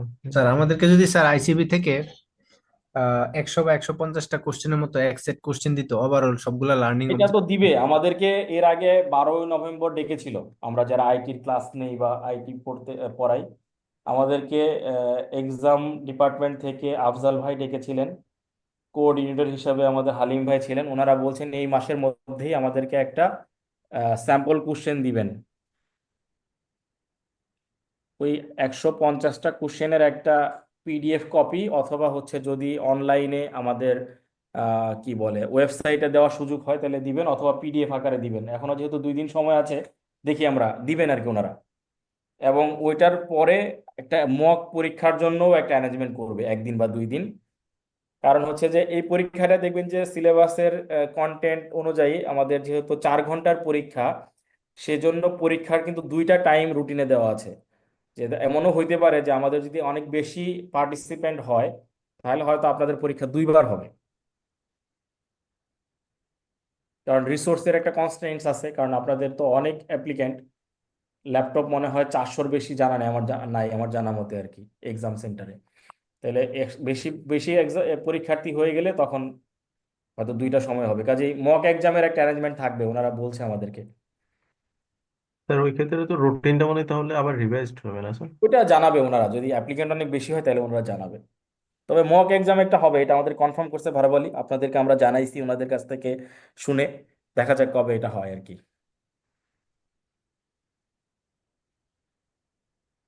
প্রশ্ন না থাকলে আমরা ক্লোজ করতে পারি।